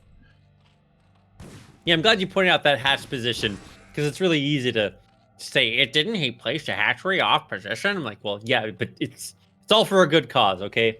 Anyway, yeah, 2-hatch muta is coming. And we've got one lone Terran Wraith pilot to try to stop it. Can he do it, Kix? I don't know, it's going to be tough, and he has got an engineering bay, which means turrets will be on the way. The control tower is on the way as well. Now, Cloak is really what allows you to go race against mutas to hold on. If you can get those overlords that are close to your base, that's going to be pretty good. Now, it looks like we're still going to... Oh my god, Forever's just going to run past the sunken. I don't think he has... Yeah, he doesn't have speed, but it doesn't matter. Gets in the main. Does not matter at all. They get in almost completely unscathed. Actually, I think did it like mischance or something? Mischance. Yeah, it hit mischance going up the ramp, so neither one of the vultures got damaged. They are just massacring drones right now. He actually probably should have kept that second vulture on. I think there was one of the drones that was pretty damaged. I think he's actually going to get another drone here. One more. Why does it heal 1 HP? Kix. Because it's good. Drones are good, man. But he's going to lose his... Well, he's not going to lose his race. Everything that could go wrong here for Kamizerg is going wrong. Yeah, Forever keeps the Wraith alive at 1 HP, or 3 HP rather. It's going to be able to get repaired, and it's saved up 100 energy, which can be used for Cloak, which is actually almost done. So even when these mutas fly across the map, this Wraith's going to be able to Cloak forever. Yep, it is, and it's going to be very difficult to deal with this Cloak. Wraiths are going to be able to moving shot the mutas if they catch up. Luckily for Kamizerg, they've not, but there's no Overlord. Okay, there's one Overlord close by. Like, that is not what you need against Cloak Wraiths. Now, Forever going to look to take his expansion, going to hide it behind the turrets as well, so he's not going to try and go for the CC blind. But this is the real story. Let's see if these mutas can do anything. I mean, they're mutas, so I mean, they're always going to be able to do something, right? I'm actually just really surprised that. Well, I guess maybe it was just the rally point for the muta. Just caught the vultures running around. Now it's obviously not going to be enough to stop them, and so 3 vultures now with speed. It's like what you put on the snack box. Now with speed are going to get into the main, and there's 3 of them, so they one-shot drones. And good luck, 1 muta and 1 sunken. That's all. That's how you're gonna save your drones? I think not. And so once again, Forever dominating on this map, 32 workers to 9. Yeah, he's Cam is going all in. He's gonna try and kill all the Wraiths and then hope he can kill everything. But there's so many turrets already. He's got Overlords here, but they're gonna go down. And I think this is just all she wrote for Kamizerg, unfortunately. Like, he did his best, but he just got thrown off by that early Vulture, and he just never really got into a position to defend his ramp. Like, he knew speed Vultures were done. He even saw them coming to his base. He didn't pull anything to block his ramp, and this is really the price he has to pay for that. Sorry, sneezing. Yes, you're right. I mean, look, at the end of the day, this is committed to Hatch Muta, and it's a Terran player who did manage to get an Expo up. I mean, it's almost up. So there is damage being done. Don't get me wrong, but let's see if he can do it. He's diving way deep.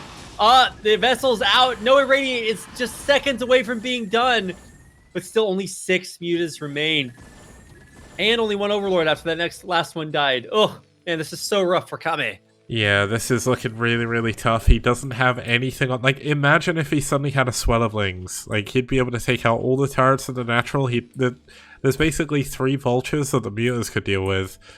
But the vulture's going to run away from the mutas, most likely try and go towards the main base of Kamizerg. 2 of them are going to go down, which is a little bit of a help here, at the very least. And he is still alive. It's not over just yet, but that vulture... Oh my god, he's going to catch the drone going for 3rd base. No. Oh, wow. It gets it down at the last second. Man, that sucks when the 1 HP vulture you randomly let through does get your drone. Actually, the drone probably could have killed the vulture. Yeah. It was that low. But he gets the base down just in the nick of time. It's not one of the other mains, so there's no double gas at it, but it is a little bit more easily accessible. And so, I mean, Kame's got another base. You know how Zergs do that thing where they, like, all in you? But then they've got a bunch of larvae, so they just build a million drones, and it's like they never sacked their economy. Maybe Kicks. That's the way Kame can come back in the game. Well, it's rough because Forever isn't going mech, so this base, which against mech would be incredibly strong because it's so far away and such a lot. Well, it's a very, very long distance to go and attack essentially. Against Bio, like, Bio's going to be able to drop up here if they want, run up here, stim up here. He's got Bio upgrades coming in. The rates are all going to go down, which is obviously a problem for Forever because you've been spending a long time building those up. The mutas in the middle of the map are going to be able to clear out the mines left behind. But Kamizerg is still at the bottom of an incredibly large staircase that he needs to climb to come back in this game, and it's very, very rough. Yeah, I guess you do climb staircases. I always envision climbing as hands and feet, and that would just be a weird way to go up a staircase. But he must ascend. You are truly correct there, Kicks. I mean, look, he's going up to 5 hatcheries, or I guess, what, 4 now? Anyway, that number. But yeah, how do you hold this against the Bio follow-up? Oof. It's actually not like Bio. It's Bio with tanks, vessels, and a pesky wraith out there. So, and vultures. This is like, ugh, God, he's just got everything. Yeah, it looks like he's getting ready to push around 12 minutes, and this is going to be an incredibly strong time. You can already see that Kamizerg, knowing he's going to lose the drones at his 3rd base, cancels all of his eggs. Like, you never want to do that as Zerg. It's 3 lava that you're never getting back, but Kamizerg knows that if he can hold on long enough, he still has a pathway back into this. Yes, it's vessels, yes, it's tanks, but he's still going to have lurkers. So if he can deal with the vessels, if he can somehow snipe the tanks on their way across the map, he is still alive and he's still kicking. I think the kicking might be the death throws we were talking about earlier, Kicks. I mean, look, the only reason that Kame is alive is because Forever wants him to be. As soon as this push hits, like, look at how strong this push is. It's got a billion bio. It's got like 1 of every mech unit, and it's got like 4 full energy irradiate science vessels. Good luck trying to play mutas against this. These 8 mutalisks are going to implode. These 8 mutalisks are going to swallow their own tongues. Yeah, it's definitely not looking good right now. There is a sunken colony coming up at the 3rd base. You know that's when you're in a bit of trouble. Oh, can he snipe the tank? If he can snipe the tank, he could be in a... Oh my goodness, the irradiate. There's no split. Yeah. There's no split. There's no split. There's no split. Out of here. Out. Go next fast, Kicks. Yeah, I mean, you can honestly just irradiate. Oh, he actually missed an irradiate there on the Muta clump, but he's got another one. I think he actually even has one more. Yeah, he has one more irradiate on that vessel. He was trying to sort through it, but he actually winds up using it for D-Matrix. Yeah, just the tank in the front. Oh, look at that Marine. Oh, disgusting. Wow. Forever. That is his map. Do not contest him on this map. What a god. Damn. And that's gonna do it. Valhalla team forever.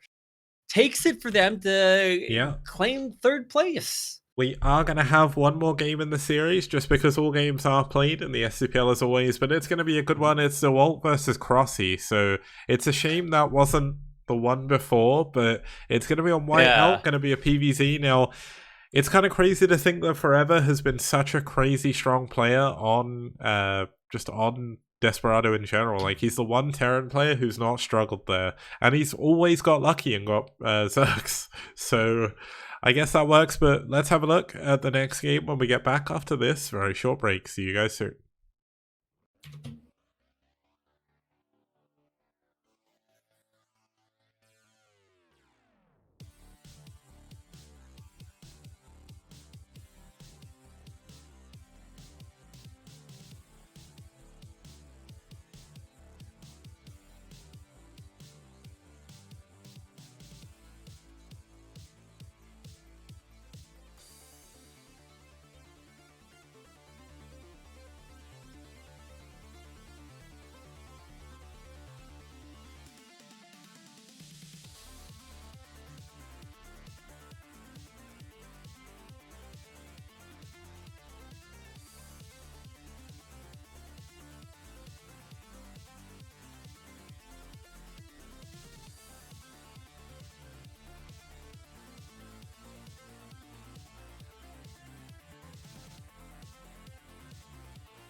Okay guys, welcome back. We're going to be getting into game number 6, the final game where iRk can win a little bit of pride back. Unfortunately, they've lost their 3rd place position in Season 2. Valhalla team are going to take that, but in normal fashion, DeWalt is going to come out in the last game where unfortunately his possible victory is not going to help out too much. Maybe a little bit of misordering. Maybe DeWalt could have done a little bit better against Forever.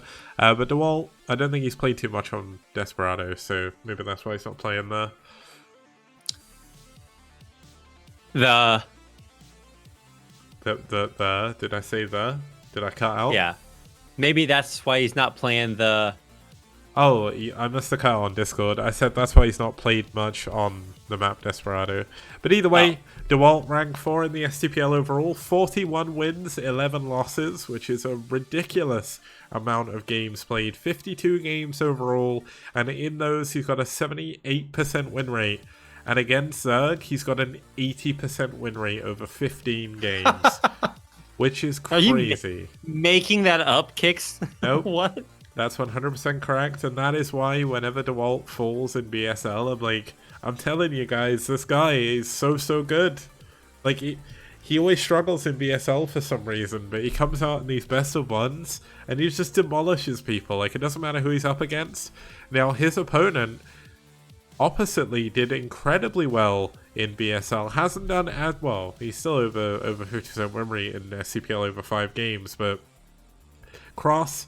very strong player, only 5 games played overall, only played 2 games against Protoss, so I think this is going to be a good match. So rather than wait, let's get into it. It's going to be Whiteout, it's DeWalt versus Crossy, and let's get going.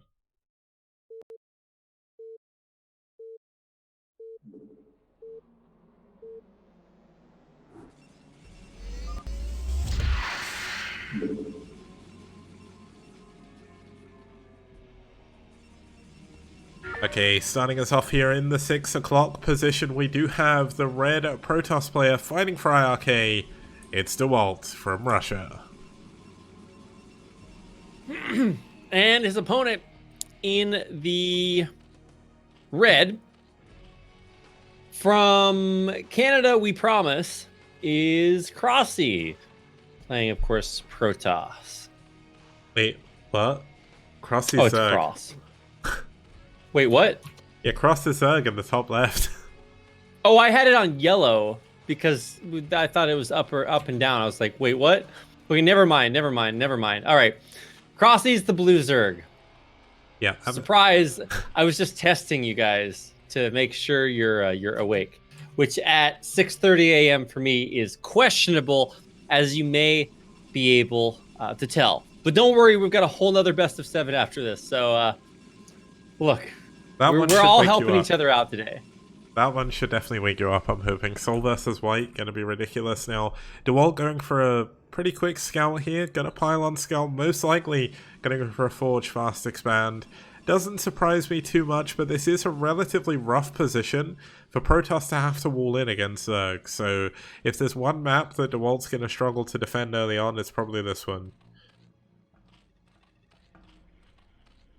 At least it's not like Neo Transistor. That map is like impossible to wall on. Yeah, disgusting. I don't want to judge BSL because BSL was great, but picking Neo Transistor, like, I'm not so sure about that one. Like, it wasn't a very good map when it was in ASL, and yeah, that was rough. The games on there, especially the CVPs. But either way, good tournament nonetheless. Crossy did he get round of 16 or did he make it to round of 8 in the end? I can't remember. I think he got top 8, if I'm not mistaken. I might be just misremembering. It's been a million years since last season. So the hatchery was delayed a little bit, but it did actually get down, and so now DeWalt can scout the main, count drones and larvae and all that good stuff, and it's not like anything has been, I guess, remarkable. Drone Scout is coming home. Obviously, there is that wall at the natural that you were talking about with the cannon. So this is about as standard an opening as it gets. Yeah, you can't have things go much more standard than this in his EVP. We've got no gas yet either, so Cross going to go for the gas coming up now. Going to go into a third hatchery probably soon after this. Now, I've noticed a few people in chat saying, why is this not advertised too much? Well, one way you can help with that is if you've got a Twitter account you can follow on twitter.com/STPL-TV. You can retweet whenever the STPL goes live. You can talk to your friends about it, get them in here. SouL versus White is going to be ridiculous. We've got Pro League matches essentially with those two teams. We've got Haya, Killer, Soma, Mighty, all incredibly high level players for both teams, and we've got many more coming. So if people who like StarCraft and they're not here watching this, get them in here. You got time. Well, yeah, that's the thing, is that ultimately everyone watching is the advertisement. Or the advertisers. Like, if you want people to know about it, you have the power to tell other people. It's like, but I'm not famous. I can't make a Reddit throw. Yes, you can. So get out there, spread the word. This is it. This is the culmination of season 2. Thousands of dollars on the line, Kicks. Well, not quite thousands. We have $8,000 at least. No, but these are esports dollars, so they're multiplied times a million. Anyway, it's like Monopoly money. We can just make more of it. Yeah, we can give the prize in one, so it's like we're giving away millions right now, millions of one. Oh yeah, that's a good way to do it. Anyway, well, it's not every day you get a chance to witness just like very, very good players playing against each other. As far as North American players go, Crossy is certainly very, very good. DeWalt, of course, one of the best non-Korean players out there right now. So let's see. He did keep his probe alive until almost 5 minutes, which is basically Bisu level. Yeah. And he's got a Zealot denying mining at the third, so mission accomplished. Look at him tucked in there, just hiding up against the cliff. It's like, come at me. It's not a very good position. But... Yeah, it's not a very good tuck because you can get hit by 4 Zerglings at a time. So I don't know if that was the place to tuck yourself. It's like, I'm all tucked into this warm fireplace. I'm like, well, I can think of better locations. So the Zealot gets cleaned up a little bit easier than I would have expected. And now, actually, Crossy is fine. He's down a few workers. That's going to be fixed here in just a second. But if you look at what's on the production tab, Kicks, it's Hydras. Yeah, he's going Hydra, but, he's gone Lair, and there's no Spire just yet. So I don't know if this is just a fake macro game, but, Hydra's going to be heading over the map. This is a very tough map to wall. Look at where that cannon is compared to where the front of the actual wall is. This is not good. DeWalt, if he's up against Hydras, is going to be in a lot of trouble. Speed is about to be done. A lot of Hydras on the way. And there's actually not that many drones, so this is going to be a Hydra all-in. Yeah, the layer doesn't make a whole lot of sense, but I think when you see the way that this wall is constructed, and even just this choke point, maybe that was like a spur-of-the-moment decision to say, wait a second, I can just kill him here. And I mean, it's a good one. DeWalt's stuck going Corsairs, which will do nothing. Templar, nothing. I mean, he doesn't have anything to stop this. This is a very crucial, sharp timing. I think Crossy's just going to hit it. Well, the good thing is for DeWalt, he's built a second forge in his main. He's got his probes pulled to defend the cannons at the front. He has to hold on here. This is do or die. If these cannons can finish, he will hold on for the time being. But the Hydras are getting closer and closer to the cannons, and when they do that, you know things are going badly for your Protoss players. We're in the 6-minute curse territory here, and it's not looking good. Yeah, I think we might just have it. The bust is coming in, and the cannons can't get up fast enough. The probes aren't as good as they need to be. DeWalt taps out, and Crossy takes him out. Give Valhalla team the 5-1 dunk over iRk. Yeah, this is, let's actually head on to have a look at those results. Obviously, things aren't looking great here for our wonderful Swedish team, but Valhalla team definitely looking good here throughout everything. Valhalla team, they didn't send all their best players here at the end, but still such an incredible lineup regardless. iRk had so many chances, and there were so many games where they were so close, but unfortunately when it came down to it in the end, they just couldn't pull it off.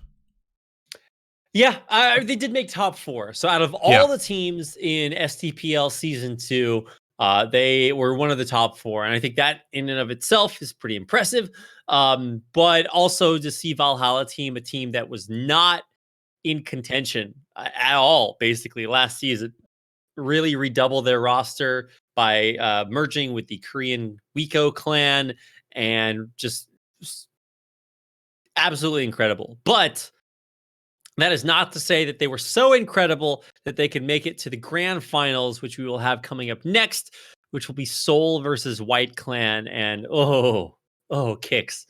Yeah, that's going to be a crazy match. It's a rematch as well of the Season 1 finals. If you didn't see them back then, I mean, it was a long time ago now. It was back in June last year when we had the Season 1 finals. And that was after a 15-month tournament. So luckily enough, we're doing a little bit better with this one. We're actually going to finish within a year, which is definitely a record for STPL. So they had a crazy set of lineups last time. They've got a crazy set of lineups this time as well. And that'll be coming up after this little break while I can get a drink and everything. And we'll be going with SouL versus White Clan. It's the grand finals coming up soon.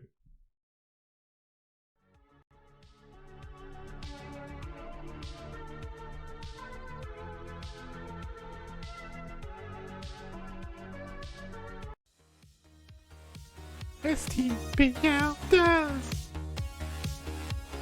Bio TVP. Wow! You got it. STPL does. Mass Scouts? No problem.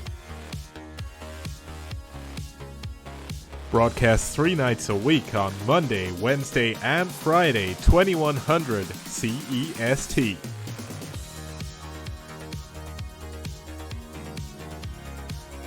Fantastic casting, fantastic production, fantastic prizes. Only here on the STPL.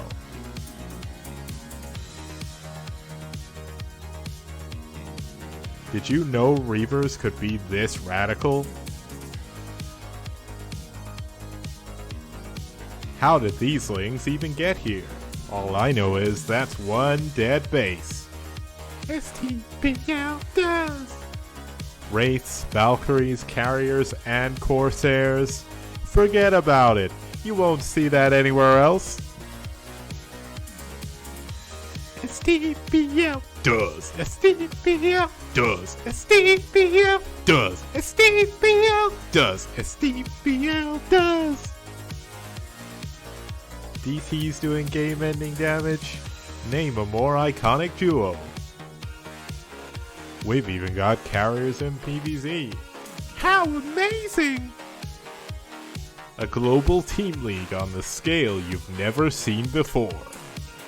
Don't see this in BWCL, STPL does. All that and more, only on this amazing 64-bit STPL. What BWCL don't. Impressed? I know I am. Why not support us on the link below? Patreon.com/kicks. But act fast. It's a limited offer.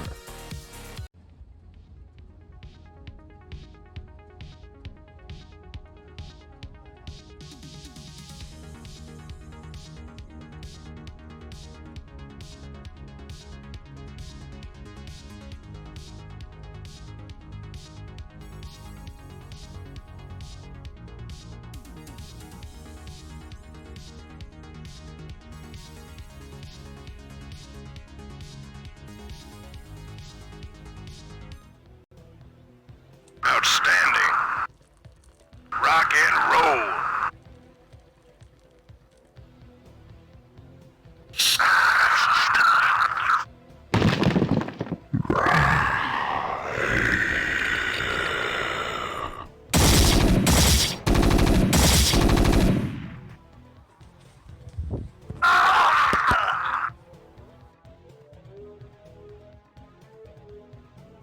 Okay, it's time for a quick tip. Here we have Neo Outlier. I'm going to show you how to get over these temples with a probe. I'll also do it with an SUV and a drone as well. So what you do is you essentially send the probe up to mine, you press stop, and you go to build a pylon.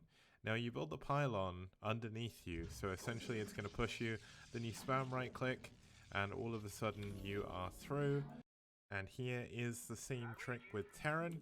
There's a couple of ways you can do this. One of them is you build a depot, and you essentially cancel building, and you just spam yourself through. You have to be kind of stuck or either on the building in the temple or there. But you can cancel that, and just to show, you can do it both ways as well. Okay, now there's a way you can do this with just 2 workers, which is the only way Zerg are able to do this. You can also do this with Protoss and Terran as well. So essentially, you get both workers lined up here. You mine with 1 worker. You send the second worker to mine just behind it, and you hit stop. It can be a little bit finicky, so don't worry if you don't get it first try.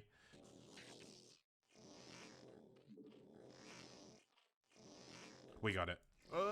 No we didn't. Yes we did. Okay, so that didn't go perfectly. You can do it a lot better than that, but it does take a little bit of practice. So just keep trying, and you will eventually get it.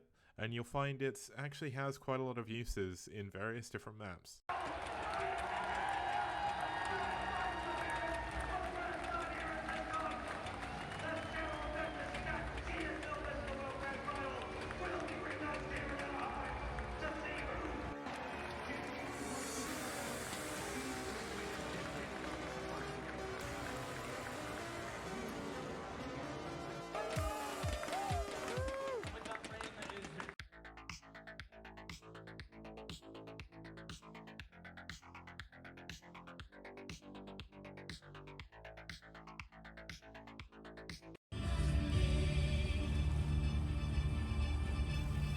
Coast 103.5.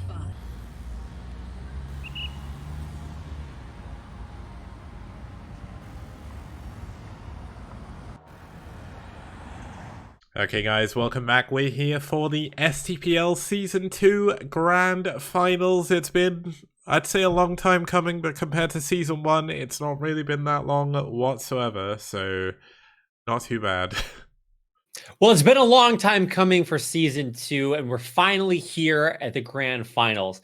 And, what is that they say about history? What is it they say about... Repeats itself. Yeah. And so we have the same teams in the Grand Final for Season 2 as we had in Season 1, but they're not quite the same teams. There's been many roster changes, and just like pawn shops, you never know what you're going to get until you walk through that door. So for the finals today, we have some of the best players to ever play the game. Yep. Certainly some of the best players in the world. These two teams are in the grand finals because their players are so badass. Kicks, who's playing today? Well, let's have a look. We'll start off introducing both of our teams. I can go through... Whoa, this isn't the right players. Hold on. things are going brilliantly again on the production side. I try and do all the production, but it's all good. We fixed it like magic. There we go. Okay, so the important thing to note about the way this is going is this is really messed up. What the hell? Okay, let's we'll ignore the arrows. This could be going better, but everything else is right.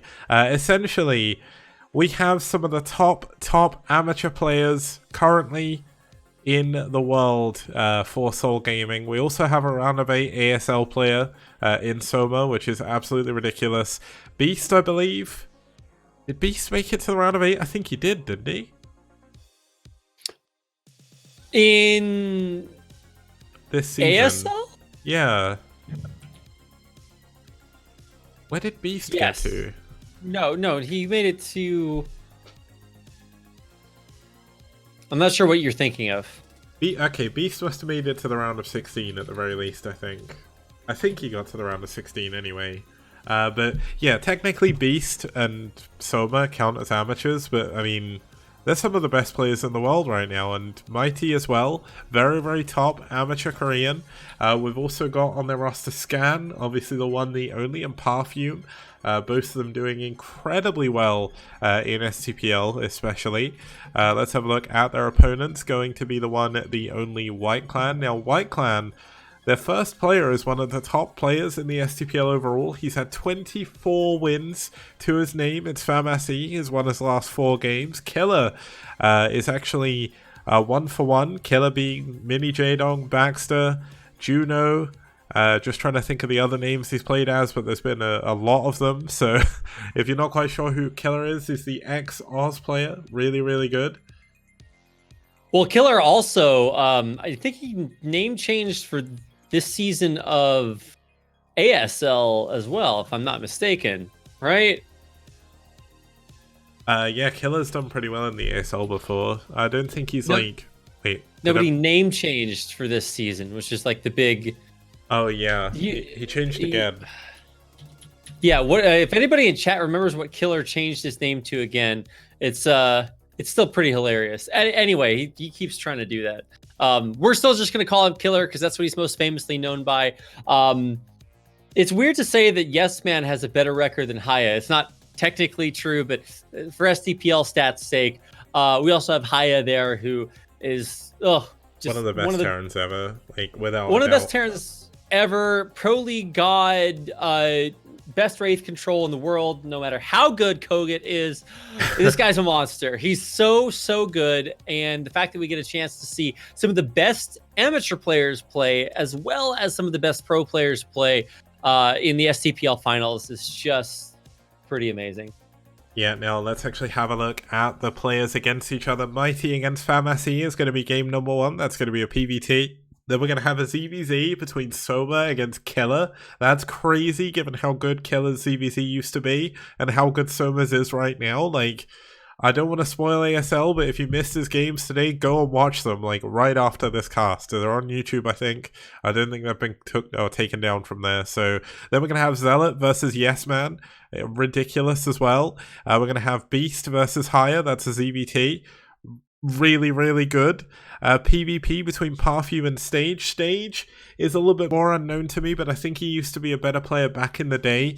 He did actually sub in for Best, who unfortunately couldn't make his way to the game today, and because Best couldn't make it, Perfume had to sub in for Noob as well, because Noob had to go. So a little bit of a sub going on there, a little bit unfortunate, but essentially really, really good players. Then of course, if you have a look at the opponents as well, we have Mighty against Famasi. No, that's wrong again. It's Scan versus Cherry is the final game. So ignore this.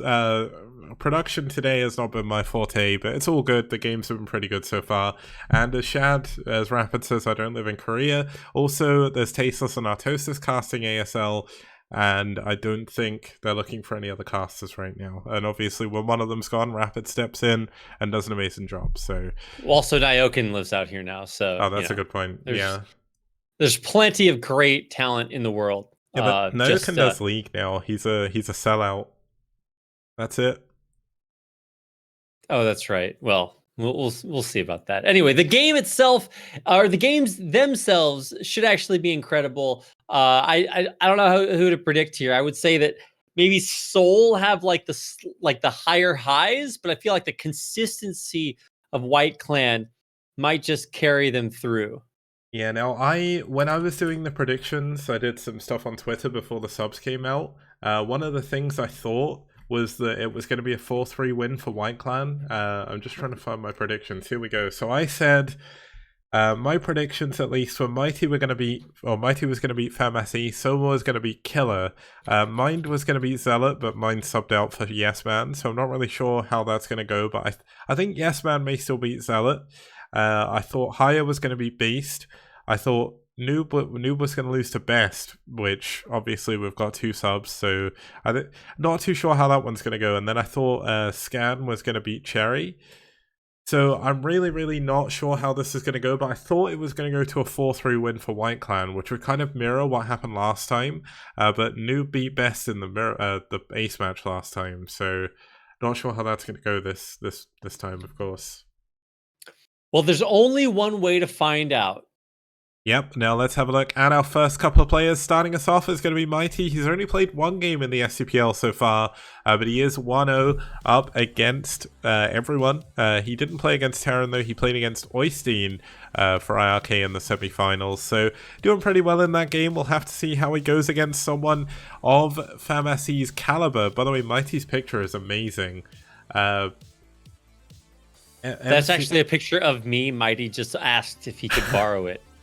Yeah, it does look very much like your Rapid, but it makes it look like Mighty's fallen out of Victorian England, like his little chimney sweep, and he's tied it himself up. Is that what chimney sweeps look like? Yeah, Kicks? it was. But okay, all right, I'll take your word for it. MCSQ says Soma best player of STPL, or is there someone better? I mean, technically Best is better. Best has played in the STPL a few times, but Soma definitely up there. But FAMASI is an STPL god, rank 5 overall. He's got a 91% win rate against Protoss with 11 wins, 1 losses. And this is going to be a tough match for Mighty, I would say.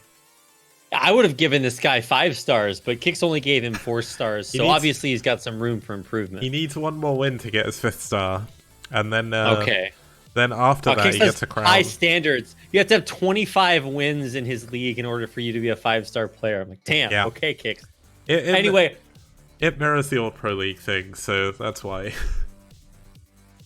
FAMASI is basically the best player STPL has ever seen. He's so good. He's so consistent. How does he do it? Nobody knows. He's playing on Neo Arkanoid, though, which...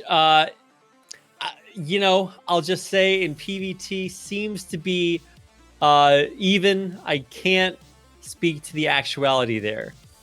Well, the stats have definitely been even across all the matchups, really. We've not had a crazy amount of any mirror matchup, minus TVT, I guess.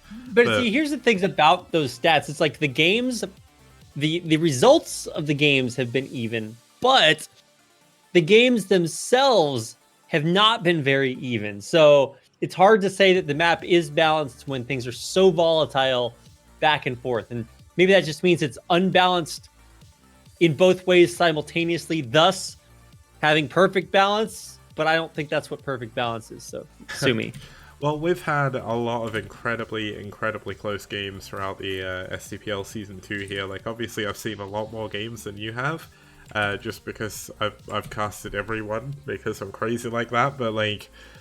it's pretty good. Like, this map has led some really fun TVTs. I'm just quickly typing up my Reddit post because I completely forgot about that until you said before, and I've forgotten what I was doing. But still, TVP here, very fun. Lots of very dynamic plays you can go for. In our last game, Show versus SPX, we saw Drop versus Drop, which didn't go too well for the Protoss or for the Terran player, which is kind of strange. Usually it'd be the opposite, but that was the way the cookie crumbled in that game. How is it going to crumble in this game?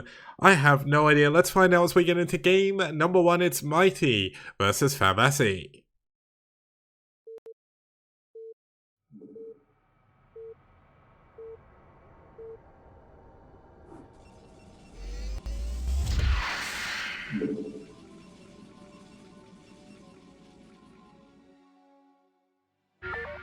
Okay, starting us off in the bottom right-hand corner is the green Protoss player fighting for SouL. It's Mighty. And his opponent in the other corner, in the red, playing for White Clan. One of, if not, correct me if I'm wrong, Kix, the winningest player in STPL.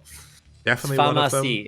Top 5 overall. The players ahead of him are DeWalt with 41 wins, Koga with 35, Noob with 27, and Scan with 35. So, wow. Doing really, really well up there. FamSE, though, is actually below in wins to EonZerg, who's on 26 as well. So lots of really strong players in the SCPL. Makes it very difficult to get the kind of win rates that we see from these players.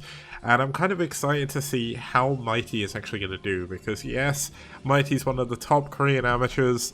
But we've seen some top Korean amateurs come into SCPL and not do as well as you'd expect. So let's see how he's going to do again on such a weird map. Yeah, the map is strange, but let's see if that changes the way that the players play. Like you mentioned previously, drops are very popular because it is a semi-island map. What we mean by that is it starts out as an island because there's neutral buildings blocking everything everywhere. They're also invisible on the map again. Oh, actually, I can fix that. Never mind.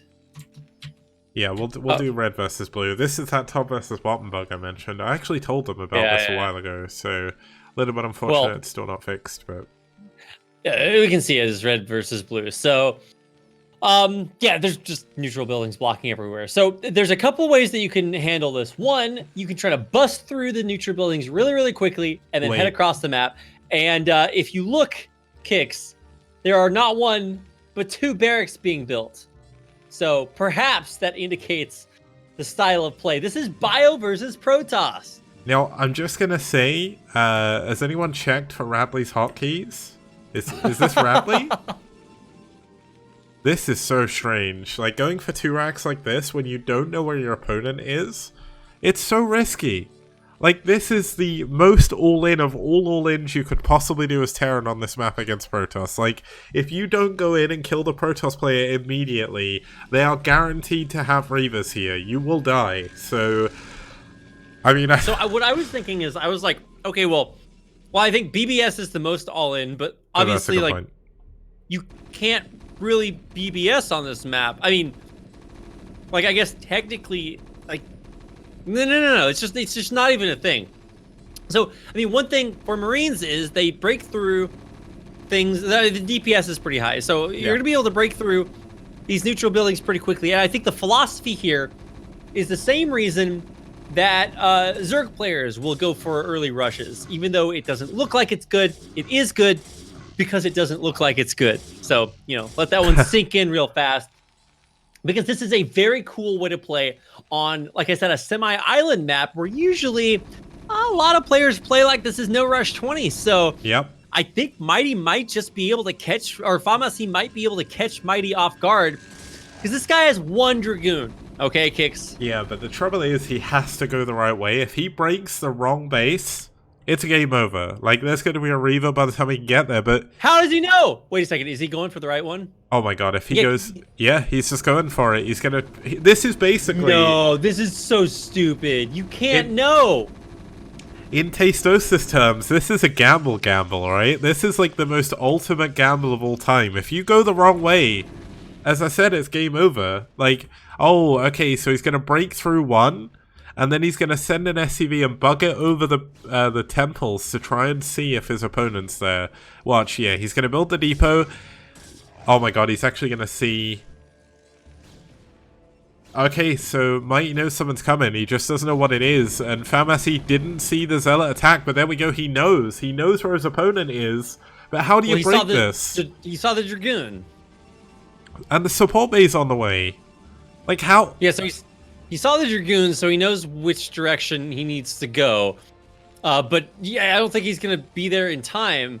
I mean, he's got, like, seconds to go here. The support bay is finished right now. Okay, so he stims to break through because he knows, like, as soon as this Reaver comes out, the the Protoss player wins the game. Well, it's actually easier to split against a single Reaver, but the second the Reaver count goes up, you're in so much trouble. But range isn't done. He's pushing in without range. He's got to get on top of the Robo. If he can get here before the Reaver is done, if he can kill the units, you can see all the probes are being pulled. He knows he has to hold on. Stim so strong against Protoss early on. The bunker almost done. The probe's starting to go down. And this Reaver is going to be in a very precarious spot when it comes out here rapid. Well, also, just probes are good against Marines, just as is, because Marines kind of suck. He's targeting down the Robo. Oh, the Reaver! It doesn't have any Scarabs, but there was a shuttle built earlier. And actually, Marines are not bad against shuttles, so maybe you can force the Reaver to come back. The bunker did complete, so that's like a nice little bastion. He's taking single Reaver shots on Marines. And look at the rallies. Oh my god, he's going to get the Robo. This is it. Is he? Oh yeah, oh my god. Well, I mean, there's still a Reaver in a dream, right? And so eventually these forces will get whittled down. Oh, but the Reaver! Shots. Oh, he rocked in range! He's gonna dive on the Reaver! He's gonna dive on the shuttle now! The shuttle's down to quarter HP. This is so tense, Kicks. Why is this game so exciting? Oh my god, I was so worried that the finals were not going to be good games, but this is starting off with a massive, amazing game here. There's an observer looking at Famesi's base. That's not going to help him too much. A shield battery back here to help this Reaver out. But with good splitting, he can get the Reaver. He's going to dive in. The shuttle is so low. The Reaver getting shield batteried in the main mineral line. Gonna stay alive. Damn. But he's going to lose everything else. Yeah, but that shield battery basically means that the Reaver and the shuttle have infinite HP. He actually should use the shield battery on the shuttle here too, but he's trying to save. Second one. Oh, does he? Oh, yeah, there it is. So basically, Mighty's held this. It's a little bit scary. He has to actually hold it. I didn't realize he actually had the Reaver! Shield battery. Oh my god, no! He snipes the shuttle! He snipes the Reaver! He's got no more units! He's got a Zealot, 2 Dragoons, which mean nothing! How does he do it? He had one job. He had 2 shield batteries, Kicks. 2! Yeah, that's it. Wow, what an amazing game by Famesi. I thought when he built the 2 racks at the beginning, I thought, wow, this is not going to work. This is going to be a terrible game. And then he does it. That's so good. How? Kicks, one job, Kicks. One job. You're like, I win the game if I save 2 units. What do I do with those 2? Wait. What? I'm hold on. Production's in my ear. Wait, I send those 2 units into the enemy army. It's like that Gru meme, you know?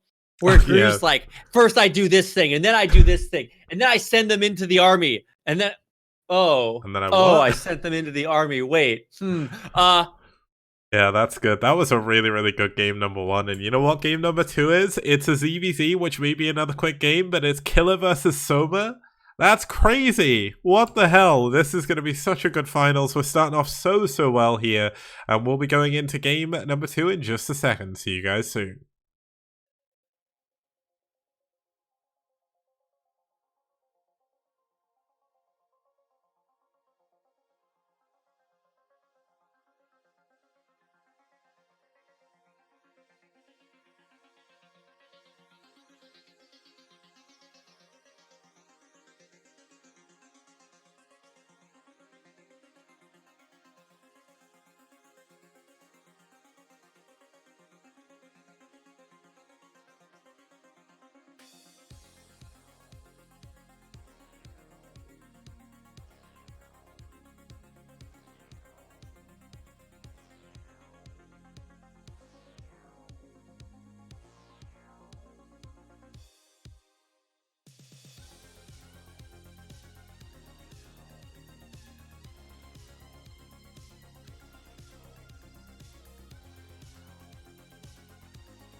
Okay, guys, welcome back. We're heading into game number 2 between, Red Slipping in chat there and it threw me off. But starting us off for SouL, it's going to be Soma. Now, Soma is a new pickup for SouL even, which is why he's only played 1 game so far. He beat Marwin in his game in the semi-final last week. Now, Soma right now is one of the best Zerg players in the entire world, especially in CVZ. He's so good.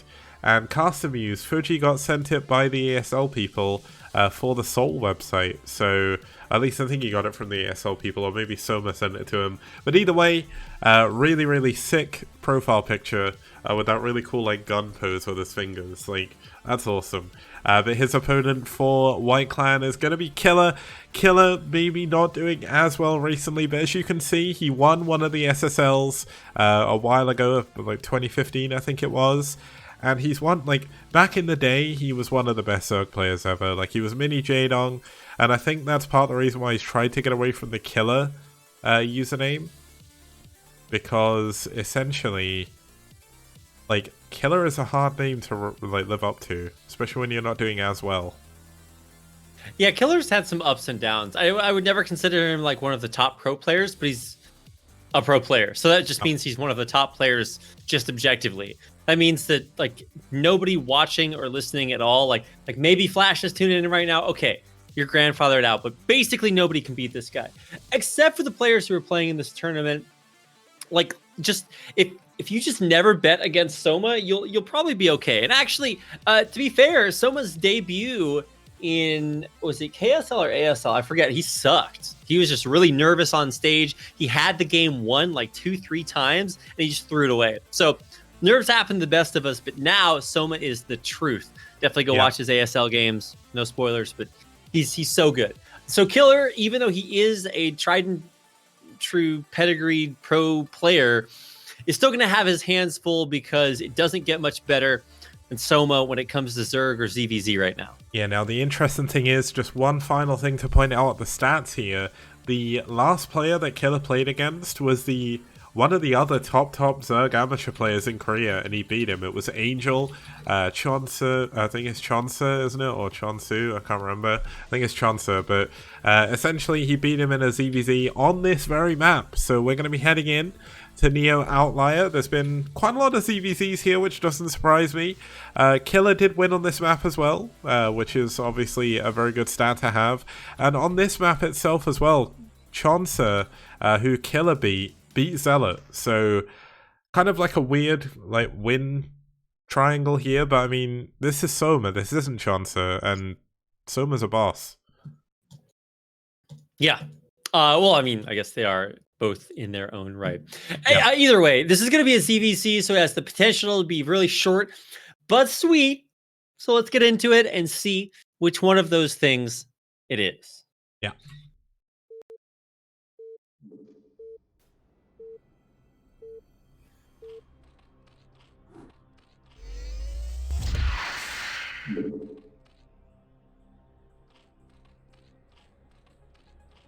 Okay, starting us off here in the 12 o'clock position, we have the Red Zerg fighting from South Korea for White Clan.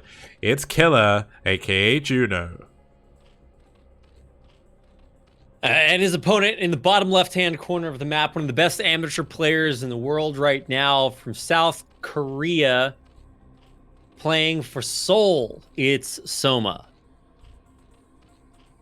Yeah, now, I mean, we've mentioned before the game, like, it's very difficult to ever bet against Soma now. I think Soma's one of the only Zerg players in Korea now, right now with a winning record against Flash, if I remember correctly. But this game was interestingly played a few days early, I think, because Soma's games for ASL were on today. So essentially they swapped that around, but they still got their game played, was really good. I guess that's what they're talking about in chat right now. Unfortunately, I can't read Korean, but I'm sure Custom Use will be able to see what that is in chat if he's quick enough.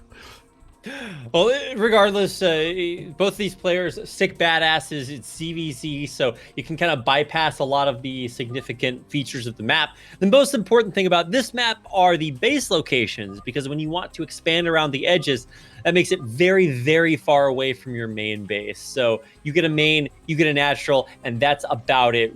really don't see 3 bases Zerg on this map if it gets, surprisingly late game. So you get 2 bases and that's it.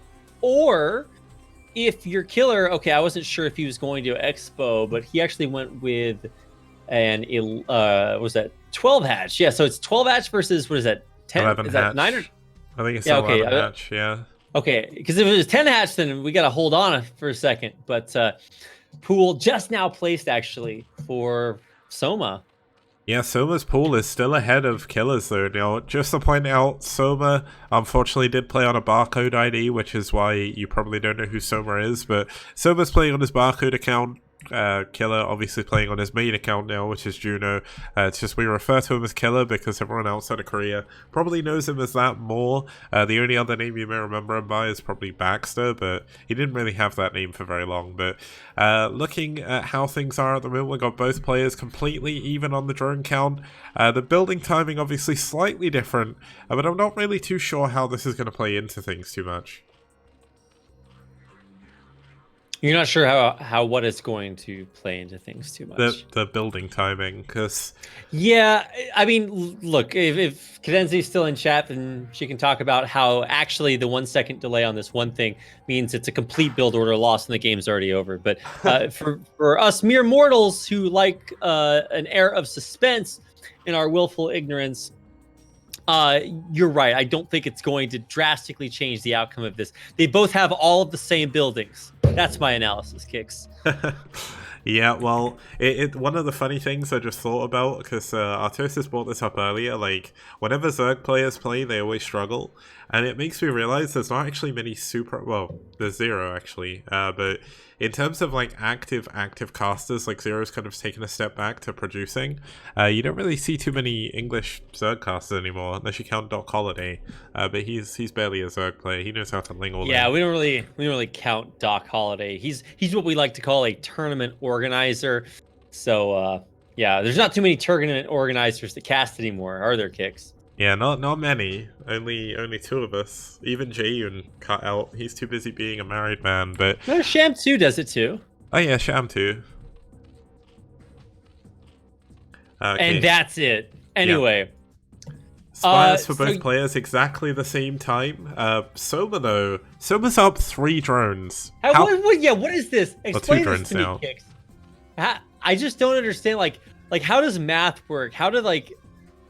Maybe it's like the Schrodinger's drone. It's like his drones are both not there and there, and these are the drones that are... I don't know how it works. He just has more. Like, damn, what a skill to have in ZVZ, the ability to just get more drones. Now, that does mean he's down on lings, but, I mean, unless we see another one of those crazy early ling trades like we saw in our first ZVZ in our last series, I don't know, we might actually see that. Yeah, he's up 2 drones. Ridiculous. Ridiculous. He caught up, but you can already see that, I mean, Keller is down in money. He's down in supply. Well, actually, he's gone ahead in supply now, but that's because he's added on a bunch more lings, and he is going to be the one going for a bit of aggression here. Now, aggression at this stage in CVZ is always hard to do. You're hitting at a timing where essentially the muteless should be out fairly soon, so you've got to try and do damage here. Now, if Killer takes a game off of Soma, that's actually going to be a pretty big upset, so let's see how this goes. Killer jumping on in, seeing if he can break through. The concave of Soma is really good, but there's so many links here for Killer. He's broken the natural. If he gets this hatchery, he is so far ahead. And he's flooding links in the main here. Get that 6-minute curse button ready, guys. I think it's over. I think Killer is about to take out Oh my god, he's gonna get the Spire! Take out the Spire. Thankfully, the Mutas popped, so there's like some hope, but not really. That's crazy, insane damage. He's killing drones in the main. This is basically it. I think Killer just bopped him. Well, there's still hope here for Soma because Killer did build a ton of lings. He doesn't have, at the moment, as many muteless. He's 2 down. Obviously, the longer the game goes on, the further he's going to get ahead. But if Soma can win an overwhelming victory here in the air, he's going to win the game. But it's so close. This is so tense. Very difficult for both players to engage this. The micro of Soma has been ridiculous, by the way. Yeah, what? Soma is microing his ass off here. He's doing so much. This is what we like to call the utmost. but it's still not enough. He just got bopped on. Damn, killer. Living up to the name. That is, dare I say, an upset. That definitely is an upset these days. Like, Killer, he's not as strong as he used to be. He's not really on top form as such in the big tournaments. But I mean, Killer always used to be a Pro League boss, and guess what? He come out in well, it's technically a Pro League based on the name, STPL. He comes out and he wins. What a game. Killer taking down one of the best Zerg players in the world to take White Clan up 2-0. Yeah, blame that on ZVZ. Yeah, whatever. Damn, that's so sick. I can't believe it. Already Soma out, and I mean, he can be revived later on, and so don't worry, you might not have seen the last of Soma, but wow, that is a big win on the board for White Clan and sets us up for a pretty exciting finals, dare I say. So even though SouL has traditionally been the team that kind of wins out overall, in the end, it really depends on the rosters, and in this case, it might not, because you've got crazy upsets. We've got strats being played we've never seen before. It's insane. What a start to the Season 2 STPL Finals, Kicks. Yep, it's been pretty good so far. Can't wait for game number 3. We're going to load this up and see you guys in just a minute. Don't go anywhere.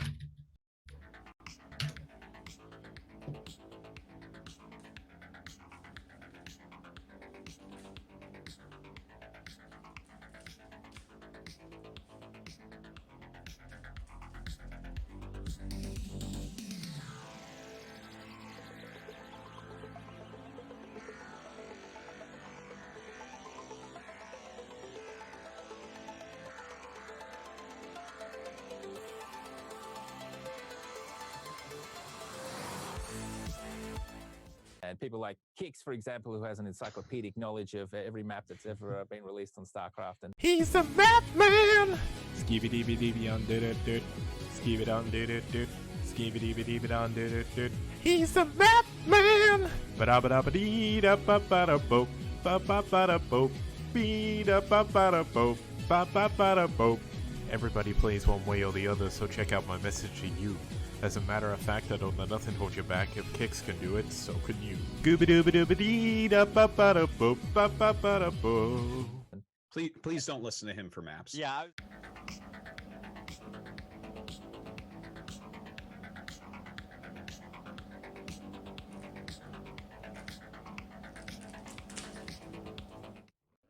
Okay guys, welcome back. We're heading into game number 3 between White and SouL. It's the grand finals of STPL Season 2. Obviously Season 1, we're seeing a little bit of a repeat of the way things went last time. SouL did come out on the top edge last time, but this could be White's year, White's season. They've got so many strong players left in the lineup, and there's so many more games that could be played here, but starting with a 2-0 lead is so good.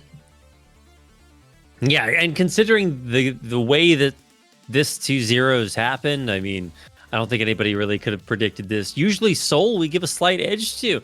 And this is one of the reasons why. You've got players like this Zealot.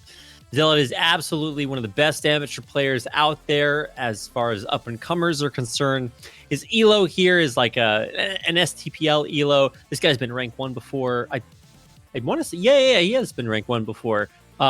And I remember when this, maybe a couple years ago, he was really starting to come out, and everybody's like, oh, this guy could be the next one of these like big bad amateur players.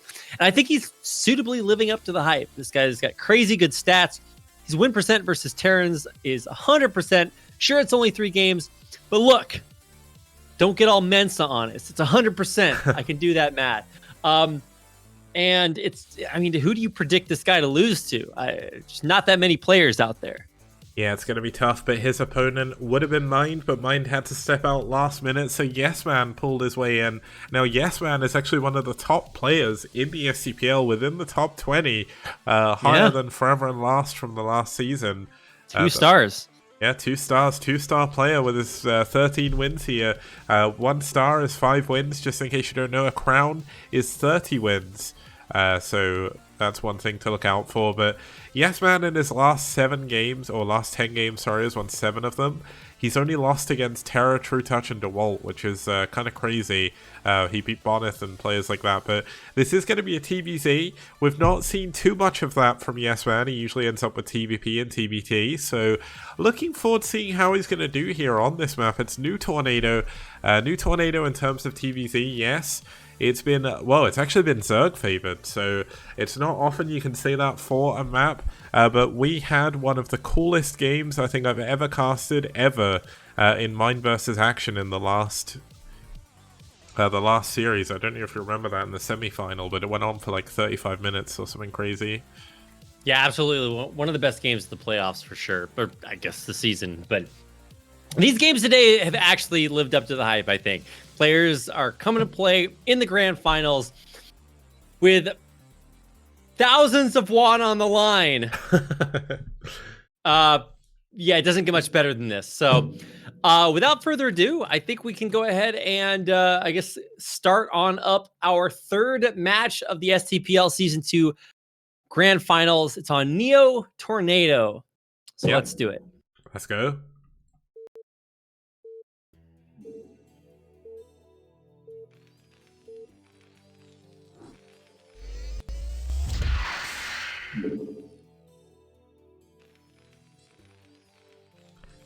Speaking of going up, here in the top left-hand corner, we have YesMan fighting for white as our Orange Terran player from South Korea. Also from South Korea, his opponent in the bottom right-hand corner, one of the best Zerg players out there, playing for SouL in the pink. It's Zealot.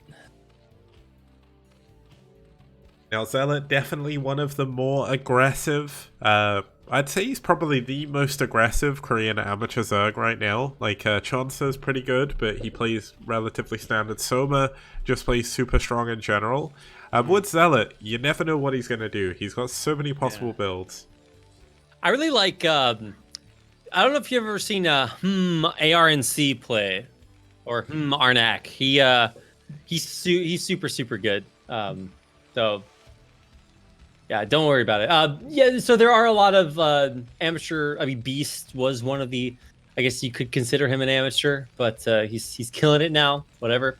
He Zealot though is always on the top of the list. So I'm excited to see a non-ZVZ mirror. We're really getting the spice of life. We got a little bit of everything today. But I think this is going to be a return to form, as in just a very, very normal start from both players. We're going to have a gasless... okay, never mind. It's not gasless. We're going to do 1-1-1? Okay. Unless it's like this weird Goliath build. But regardless, it's 12 hatch versus... excuse me. What looks like 1-1-1 coming in from YesMan.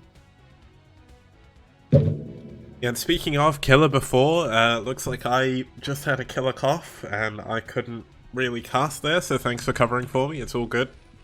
Luckily enough, I muted myself in time before I completely destroyed the stream, but things are looking as standard as you can possibly get on this map. Mech, very, very strong here, if we do see that from YesMan. Now, I can't remember the other TVZs that YesMan played, but I seem to remember him playing Mech. At the very least, I think he's going to go for a factory expand. We'll have to see when he pulls his guys off gas.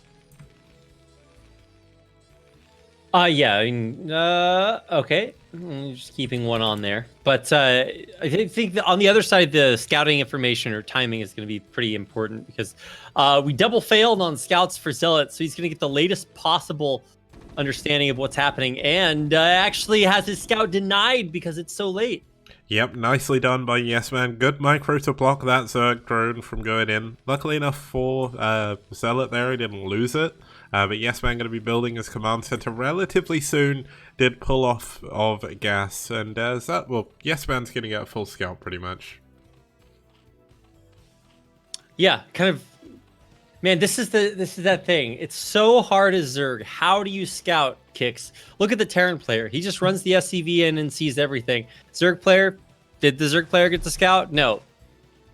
Actually underpowered. I mean, if we were being pedantic, like, Terran has so many limited options that it doesn't really matter if you scout or not. Like, the one important thing that Zealot saw was there was no on-location command center, so that could be a little bit problematic, because if you don't know if the Terran player is expanding, which, I mean, his Overlord is miles away, it's going to be very difficult.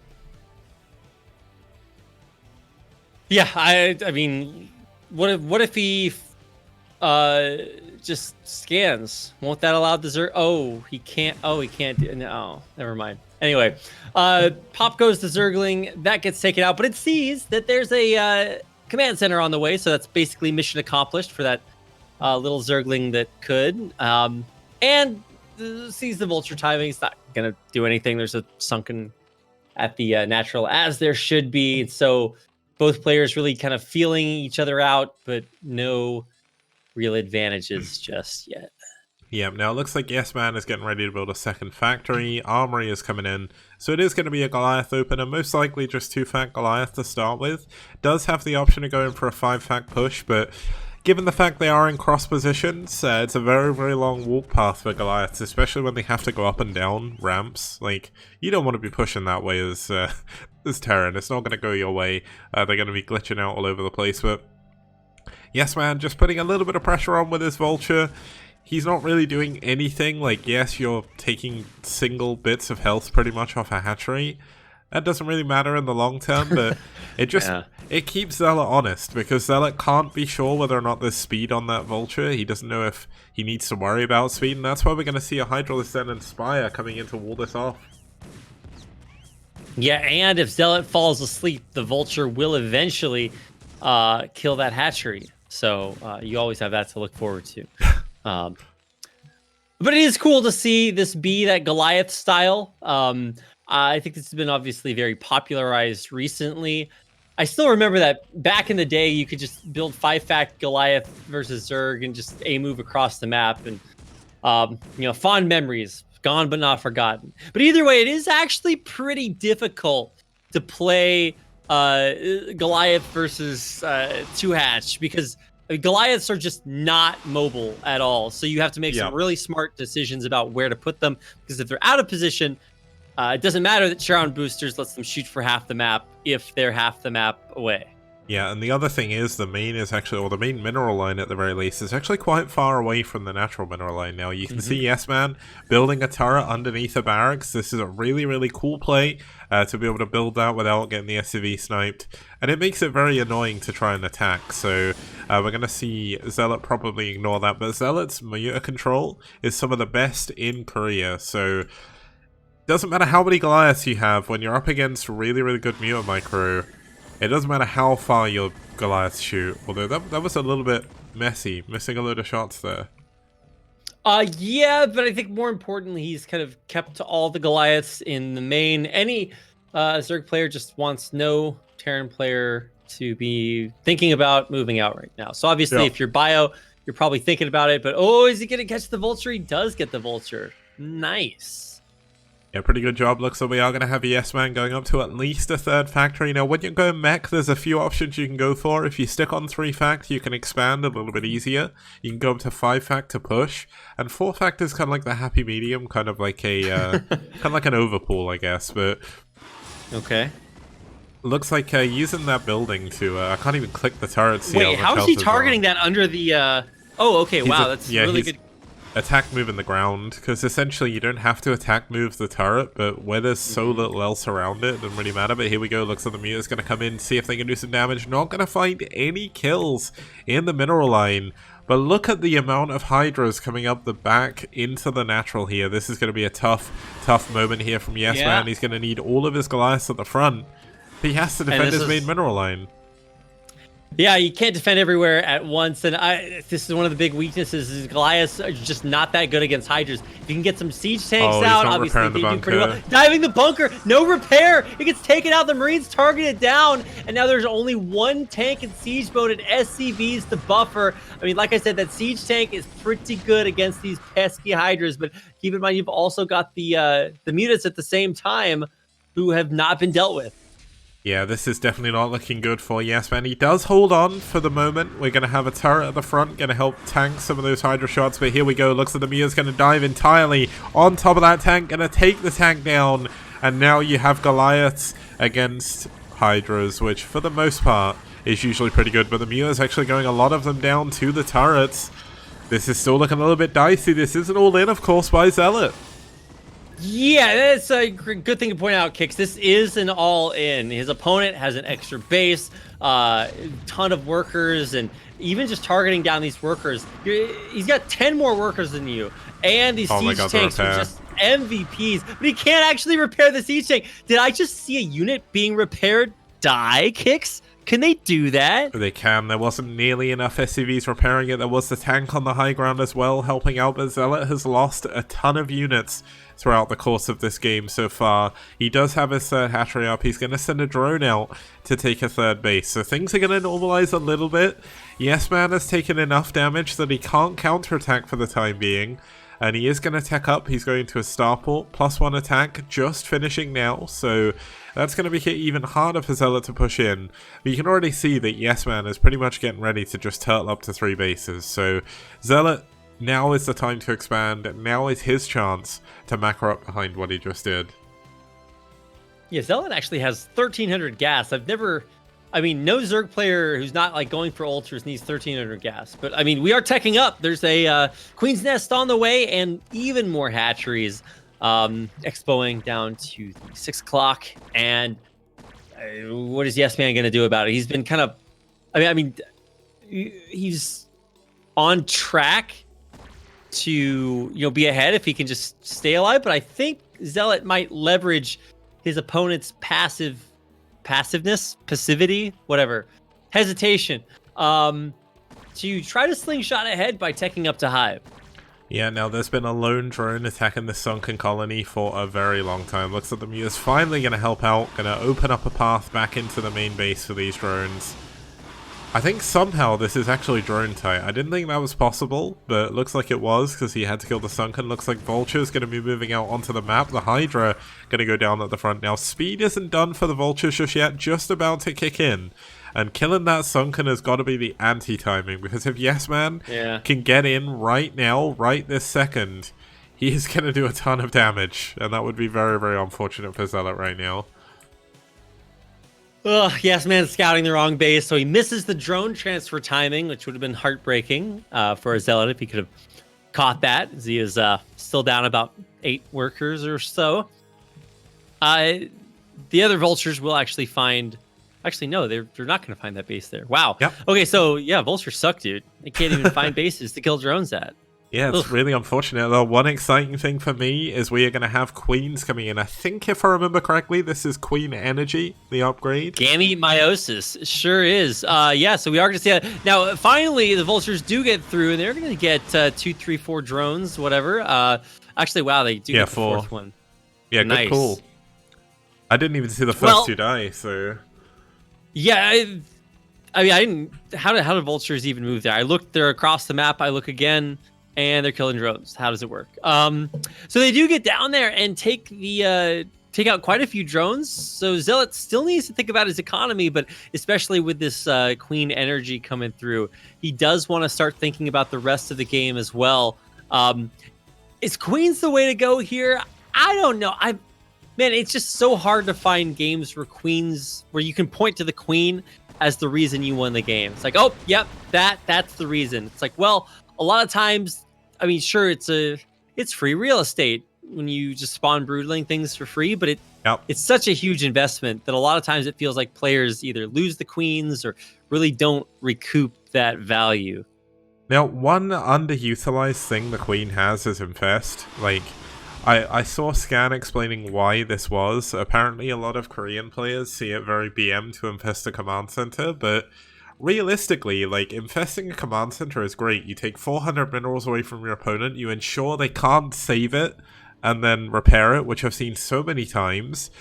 And when you're playing mech, you're not going to have a ton of command centers. Like, you can't really expand very quickly. You can't really spread your army out early game. Like, yes, he's got a supply lead, But that doesn't really matter. Like, 98 supply of Zerg is a huge number of units. Like, you need to be careful here. So, going Queens is going to be very, very good to help this. We're going to have a lot of Queens coming in. We've actually got Overlord sight range, I think that is.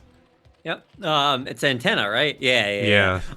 So that helps scout for the Queens to clone them on tanks and things like that. You're also probably going to need maybe some Scourge for that. I don't know. I've seen it both ways. But he does have the Scourge out for that scouting purpose, whatever you want to use. So, I mean, it does still take a long time for these Queens to build up energy. So we've hit the pause button on the game for now. And our big question is, when is Yes Man going to expand? And the answer is soon, because he does have that command center floating downward. It just is going to take quite a while to get there. But as soon as that lands, the clock starts ticking for Zealot. He's got to do something, because he actually did catch up in the economy quite a bit, more than I expected. But he's still down like 15 workers. Yeah, right now it's 5 hatch with the 6th hatch coming in. Up against... Oh my god, Yes Man sees the Queens. Yeah, he scouted it with the Vultures, and he's going to see that there are quite a few Queens waiting. It's actually less than I expected, considering that previous 1,400 gas bank. Look bottom right of where those never Queens mind. are. Yeah. That's a lot of Queens. That's 12 broodlings. And not even that, ensnare is pretty good. Like, Goliaths are slow anyway. If you can ensnare the Goliaths... That's not too bad. Obviously, you're going to be wanting to Broodling. And getting the tanks is going to be the main thing. It's only 1-1 upgrades for the Terran units at the moment. 2-2. I thought 2-2 would be on the way, but... yeah, there we go. He's got the second armory and the natural. But, I mean, this is looking pretty good for Zealot so far. Yes Man, of course, they're 2-0 up in the finals. If he can win this, he's going to take White Clan to match point. But this is going to be a tough game. This has still got a ways to go yet. Yeah, definitely not over yet. So, big scan right on that mass of Queens. Gonna see all 8 of them. But that's the thing, right? If you fly in all 8 Queens, you spawn Broodling 8 tanks. Well, he's going for it right now with the Hydras. Obviously, Hydras kind of suck, but here come the Queens. Oh, the Broodlings! They're going off on the tanks. The Broodlings themselves actually doing quite a bit to occupy the time of those tanks in the back. Nice D-Matrix on the tank there as well. Oh, incredible. And the Hydra counter or concaves are just not working out. If they can segment this third base and maybe take that out, then it's mission accomplished. But still, yeah, so he's killing many so many Hydras going down. SUVs. Oh my god, he's so far ahead in supply now. 40 supply up essentially against the Terran. He's forced the third base away. How does the Zerg player attack into a tank line with Hydras and come out 40 supply ahead? That's incredible. Oh my god, Zealot crushed it. You know what he did there? He essentially just like control-clicked all the tanks and pressed delete. And he killed all the tanks in one go. Like, that's how he did that. The Queens were absolutely super important there. There was no way he was taking that engagement without it. And guess what? He's got so many Queens. He's got another 8 with Broodling ready. Like, yeah, look at these tanks you've got. It'd be funny if someone happened to just get rid of them again. Yeah, it'd be a shame if something happened to your tanks again. So yeah, he's just gonna run in here. Actually, even maybe use the Broodling on the Goliaths at this rate, because I don't even think there's 8 tanks out right now. So he flies in, Broodlings all the tanks. This is just the ultimate usage of spawn Broodling, and actually, he could damage down that command center within range of infesting it as well. Man, Zealot is the truth. Holy cow! I think he did it. He's killed every single tank with spawn Broodling, and he still has more energy left. 3 tanks in the back now, just popped out of the factory. There's already 3 Queens on the way to spawn Broodling them. Yeah, oh my god, please infest the command center. I just want to see an infested command center. That's all I want. Actually, where did he send the Queens? Oh, they're middle of the map. Yeah, he's got a lot of them still, I think. He did lose a few to the Goliaths, but I mean, he's just going to fly in with Broodling again. Like, yes, you can EMP, but no, he can't. He doesn't have the energy for it. Yeah, oh wow, and Irradiate. That's going to help so much. More tanks going down. All of a sudden. Single Irradiate on the Queen. Still going to be hard to break this high ground, but no, oh, infest! Oh my god. It didn't work. He killed it. Damn it. How dare you? What? Robbed. We were robbed of our infested command center. I mean, yeah, you can always do that, but Where's the broodling for these two pesky tanks on the high ground? That's my question, Kicks. Well, I think he actually used a lot of his energy here, but I mean, it's pretty much done. Like, Yes Man down on 1 health, 1 base here. There we go. GG. Damn. And he even killed the... Wow. Oh, no, he didn't. I was going to say he killed the command center in the third as well, but that flew back. But yeah, that's pretty crazy, essentially. Like, wow, what a game. Zealot definitely proving why he's so unbelievably good at Zerg versus Terran. Like, I know you said, like, you've not seen many games where, like, the Queens have been instrumental to the win. Well, you've just seen one there, because there's no way he was breaking that Terran force without those broodlings. No, that was basically the perfect usage of Queens. To be fair, though, the anti-air was a little bit lacking for the protection there. It's hard because you don't want to be too Goliath heavy. But at the same time, I mean, look, you know what you're getting yourself into. Yes Man scanned the Queens ahead of time and knew what he was walking into, or rather knew what was walking into him. But I mean, oh, wow, just such a good game and a good win. It gets SouL on the board 1-2, still down against White Clan. Yep, and we're going to be heading into game at number 4 in just a second. It's going to be Beast versus Hire, another TVZ. This time it's on Terran Central, it's Blitz X. See you guys in just a sec.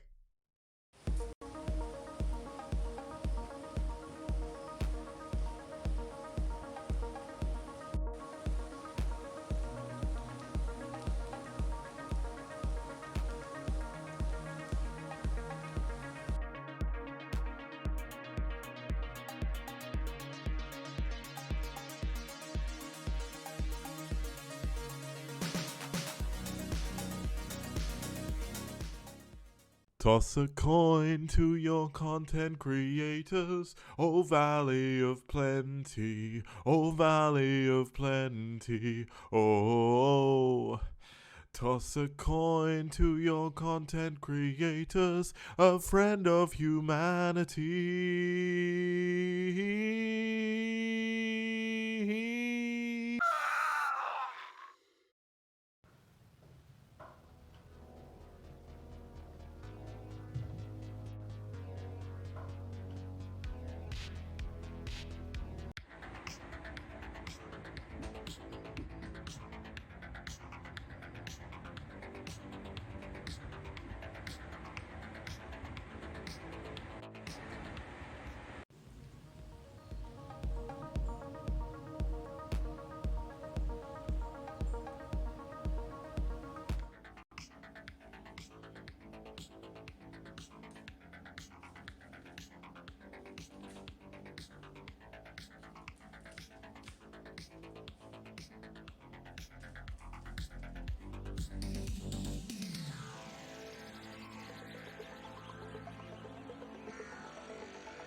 And people like Kicks, for example, who has an encyclopedic knowledge of every map that's ever been released on StarCraft. And he's a map man!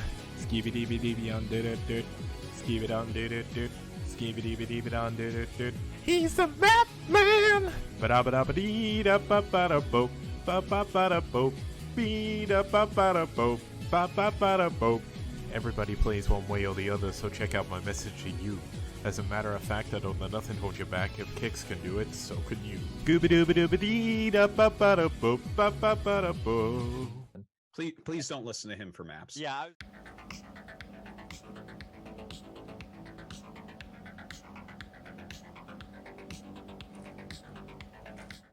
Okay, welcome back guys. Starting here for SouL in game number 4, with them currently down 1-2, is going to be Beast. Now Beast is the ex-Oz Pro, doing really well in this season of ASL. Did well in his last game against SouL. He got a win against Protoss, but... Didn't he get knocked out 0-2 in his first round of 24 match? I can't remember. Maybe I'm confusing things. I thought he did well in his round of 24 No, match.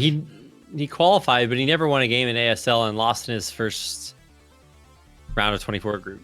Whoops. Okay. Well, it's fine. We'll He's still absolutely incredible. He's one of the best Zerg players out there right now. I mean, it feels like he's a little bit of an amateur, but he does have a past history as a pro.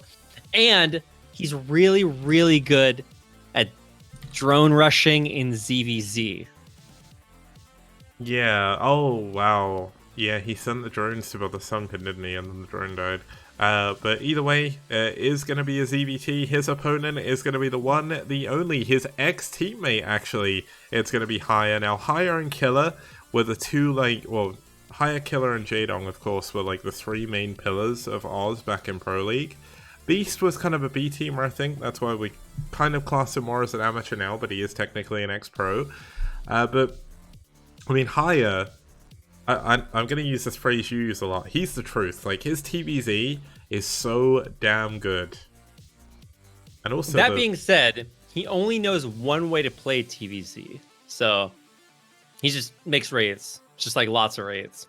So, hopefully that stereotype will hold true. Because it's so much fun to watch him use them. That being said, I mean, he's still just incredibly good. So, he can do anything. He just doesn't sometimes.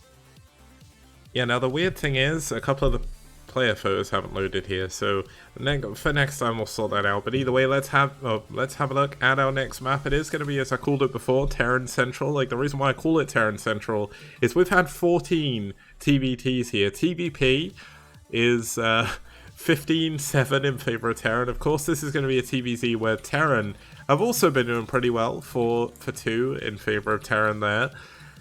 And honestly, I think with this matchup, I would say this is definitely Haya's map to lose. Like, Haya is so good at TVZ. I know, like, since he's come back from the army, he's been support racing a lot. But genuinely, he is so good at TVZ. Yep, very, very impressive. I don't actually think Haya and Leader are the same person, by the way. Yeah, I was just going to type just to clarify that two pro gamers that have multiple games played against each other are not the same person, just in case. Anyway, there's similarities notwithstanding. BlitzX is, man, this is the stupidest map to play as Terran. Like, there's so many angles where you can rally your tanks, especially if it's up on that high ground, where they get stuck on the X in BlitzX. So, yeah, I've just seen that happen in so many of the games that we cast on this. And this is a very strange map, despite some of the, I guess, seeming easiness of the layout. Yeah, okay, well, let's find out how this is going to go. Obviously, White Clan's still up 2-1. Zealot doing a good job pulling them back, taking us closer to a possible ace match in our second grand finals of the El Clasico of STPL. Let's see how we get on in game number 4. Is Beast going to take it, tie us up, or is Haya going to take us to a 3-1 lead over SouL? Let's find out.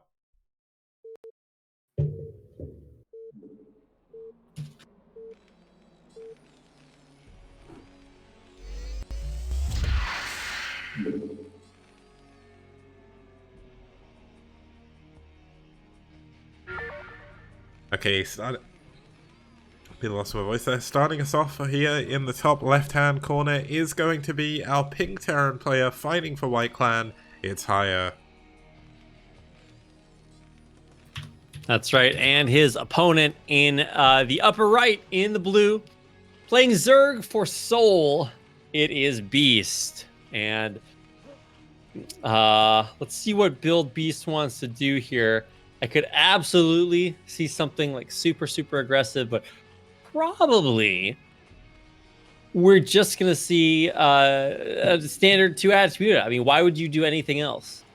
Yeah, muta on this map is very good. Much like Flight Dreamliner in round 1, and maps like Fatal Combat that nearly made it into the ASL. Essentially, like, the main bases are so close by air. It's so good now. I know Shad is quite happy in chat because there's been so many Zerg players. Like, the funny thing is, when you watch Korean clans against each other, the main races that they play are, like, Terran and Zerg. There's so many Terrans and Zergs in Korea, and then you watch, like, the foreign teams play, and they're all Protoss. And it's like, well, I guess we don't get to see TBZ anymore, but here we go. We've had 2 in a row, which is crazy. Yeah, it's truly our privilege here today. Let's see, obviously, players know where they are going to need to scout, but the reason you take this path is to be a little bit more surreptitious, and because it heads towards the natural, which is the first piece of information you're going to need. Now, Beast is actually going to go for a 12 hatch, so nothing too crazy so far from him. Obviously, where he goes from here is going to change things. He's actually going to go for a gas first, which makes me think he's going to tech up incredibly quickly, go for that 2 hatch or a muteless play, which you mentioned earlier. I mean, we could see a crazy lurker drop or something like that, but I'm not too sure if that's going to work against someone of highest caliber. Yeah, I mean, Haya's seen it all. I guess it also is a scout, proxy scout. But here comes the SCV kicks. What's it doing? Oh, it's sneaking through the mineral patches. Yeah. I mean, so the SCV can do that. Obviously, if you're trying to, actually, I guess Bio can do that too, right? Bio can do what? Go between the mineral patches. Yeah. Any small units can go through there. So anything right, but not tanks is what I'm pointing out. Yeah. Yeah, tanks can't push through. That'd be broken. Yeah. Oh god. Yeah. You just like it's like 20-second rush distance. Yeah. Oh, disgusting. Oh my god, nice the moving shot. Yeah. Yeah. Ooh, incredible. Mulgogi means fish. So it's just kind of funny. Yes, Evie gets in, gets the information, gets back out again, and we'll live to see another day. Oh Unlike this Overlord, which might not live to see another day. Yeah, it's not going to get away. This is where it can run to. He's going to try and juke and jive around the Marine, which is going to help it a little bit, but there's no links on the way to save it. And losing the first Overlord in CVT, that's nearly like... I hate to like call a game really quickly, but that's basically like a curse. Like if you lose your first Overlord, you're almost guaranteed later on to lose the game. Like it's so difficult to come back from this. Ooh, yeah, I mean it really is. If you guys are wondering why, I mean it's just an Overlord. It's because you need that Overlord like now to build stuff, and you don't have it. So instead, you don't get to build anything. Is he actually going to snipe this SCV? No, he's not going to dive for it. But there is a Vulture out, so all these Lings are going to dive eventually, and he still can't build units. Well, the good thing is, by losing those Lings, he does actually free up a little bit of supply. He's obviously going to finish an Overlord soon, which just pops up. He's going into Aspire now. The one thing he has to worry about is the fact that his opponent is going into Mech. We've got the Armory coming up here. No Starport here, though, so no Cloak Wraiths or Valkyries going to be coming out. But he has to be careful not to die to like some kind of weird Vulture run by, because that's tough. Like, dealing with that is hard. Now, Haya should know that he can't go through the middle. I've definitely seen him play games on this map before, very, very long time ago, but he has done. Now, he's in his main, Ling's get in his main as well, but the Vulture micro is absolutely stunning. Yeah, I mean, look, if the guy's good at microing mutas and rays, he's probably okay at Vulture micro too. Ugh, very, very, very good. Still doesn't actually chase down those two. Okay, yeah, he's gonna go back for him. Like, wait a second. Where did those Lings go? Hyatt doesn't have anything to repair his bunker. The Lings are gonna get into the main base. Okay. Yeah, I was worried they were gonna target down the bunker. I was like, wait a second, you can't do that, can you? And the answer is still no. No, you cannot do that. But he's gonna get SCVs in the main. Actually, did he not kill any SCVs?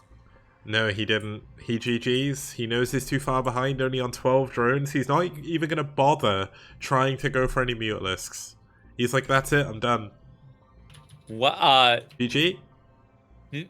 Look, all I'm trying to say, guys, is that we have the STPL 6-minute curse icon for a reason. If you sub to STPL, you too can have an icon that illustrates exactly what happened in that game. Instead of having a good game between two pro players, instead we had a terrible game that lasted almost exactly 6 minutes long. So yeah, thanks. That was definitely a rough game. Of all the games we've had, like the first two games were My like UI in Battle.net is really broken, but thank you so much, Rusking, for the 200-bit cheer, man. If you want to support the STPL, you're hitting the last point you can support the prize pool. Hit that Matcherino link and put the code LSTPL in, courtesy of one of our sponsors, Matcherino. The other sponsor, who I do not mention nearly enough, which I'm going to do now, is Liquipedia. They're putting $500 on top of whatever's on Matcherino at the very end. So the prize pool at the moment is looking to be around $1,300 US, which is pretty good. We're not quite as high as season 1, but well, sorry, I cancelled the next game loading, but we'll be back in just a moment with game number 5. The score's tied up 2-2 as we get into game number, or the next game.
Okay guys, welcome back. We're heading into game number 5. I did misread the score before. It is actually 3-1 in favor of White Clan. They're going to go up to match point here.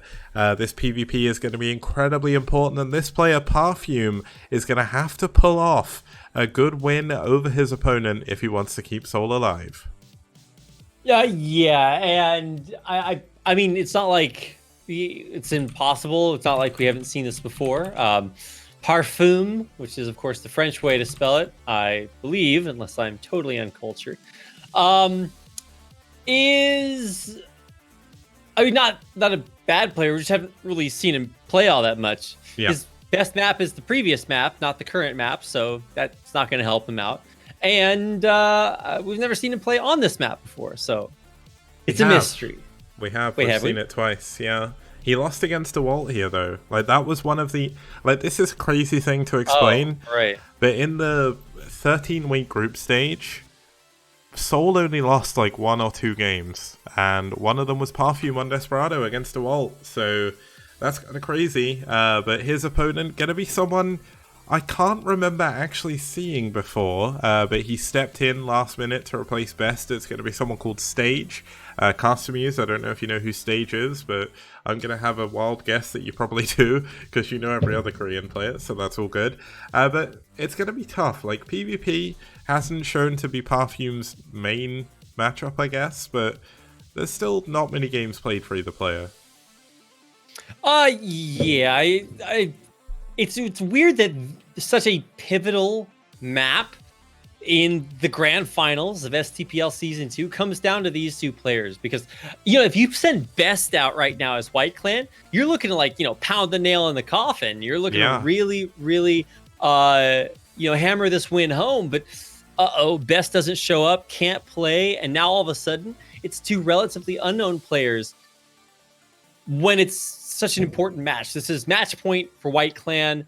They win here, then they win first place and tons of money. If they don't, then obviously we continue on and playing. And SouL, absolutely a team that can all kill their way back into this. And the map is Desperado, so you know we're going to see something a little bit off meta. Yeah, I mean, the funny thing about this map is just the number of PvPs we've had. Now, the good sign is the average PvP duration here is actually 18 minutes, so we could have a pretty long game. But given most of the games so far, this final even, have been really short, it wouldn't surprise me if this is a quick one. Like, we've got two, as you mentioned, relatively unknown players. They probably know each other just because White Clan are really, really big in Korea, and they always do well in all the clan leagues out there as well, but I mean, I'm not too sure how famous Perfume is, or I think that's how you say his name, but we'll have to see how he does here in game number 5. It's Perfume versus Stage here in a very important stage of Desperado.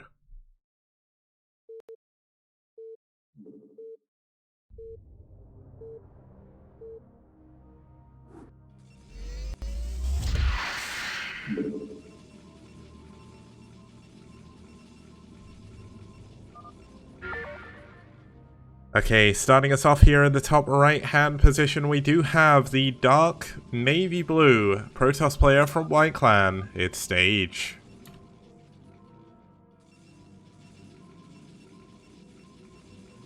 And his opponent in the teal, or are we just, oh, actually they didn't do top and bottom. Never mind. Yeah, his opponent in the teal is Parfum. Playing for SouL, of course, also playing Protoss. That means, Kicks, that it is a PvP on Desperado. It's a PvP close air positions as well, and that's right. In the How fast can you build a Reaver? Is this the bloodbath of StarCraft 1? Well, you would think that, but with all the PvPs I've seen here, usually close by air leads to the longest games, because both players know each other's going to go Reavers, so they both don't do it. They're like, I'm just going to hard counter Reavers by going a ton of Dragoons, they're not going to do anything to me, and they both end up sitting in their base forever with like a billion Dragoons not doing too much. But then the storm drops happen, and the storm drops on this map are so strong. It's maybe not as strong as storm dropping on fastest map, but it's pretty close. Yeah, I mean, that's just kind of ends the game there. It does actually look a lot like fastest. Like when you look at the base layouts, this is kind of a fastest layout. If I've ever seen one. They're like, wait a second, how do we make fastest but for serious?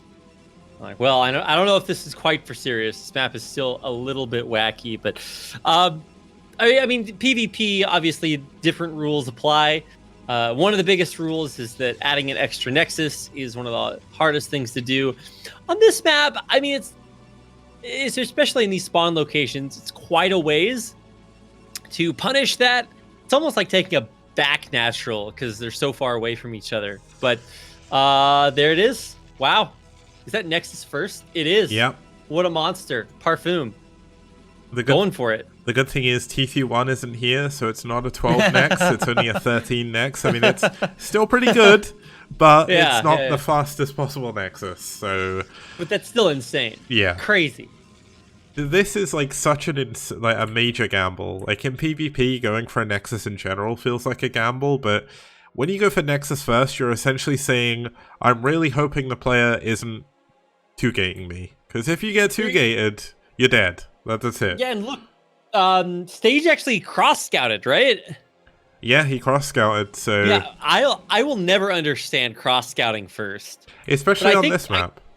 Well, I think one of the things you're looking for on this map is, hey, if my opponent is cross-spawns, then that's the farthest away he could be, and thus the most likely, or the most feasible for him to be going for like a 12 Nexus. But actually, both bottom spawns are, I guess, really all the spawns are, I want to say, fairly similar rush distance top to bottom. Yeah. As cross. Either way, he's going to arrive and see with shock and horror that there's already a Nexus completed, and now, the necrosis starts to set in. Stage, he's got one job. He's got to close it out for White Clan. Yeah. But he already knows he's been duped. Kicks. Okay, I'd love to see, did they pause or something? I'm guessing that's PPP, right? But, yeah, he's basically saying, oh, sorry, lagging, or sorry he had to go do something. But yeah, they fixed it. Anyway, here we are.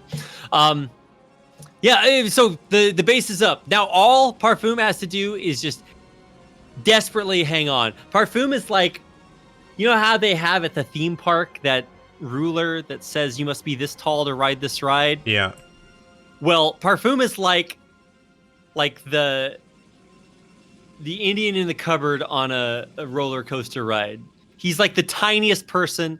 The bar is in no way going to secure his body in the roller coaster. He's just got to hang on for Mr. PvP's wild ride. Because of stuff like this, he's going to target down this zealot, so maybe that's like the first moral victory. But it's what comes next that is going to be ultra super scary.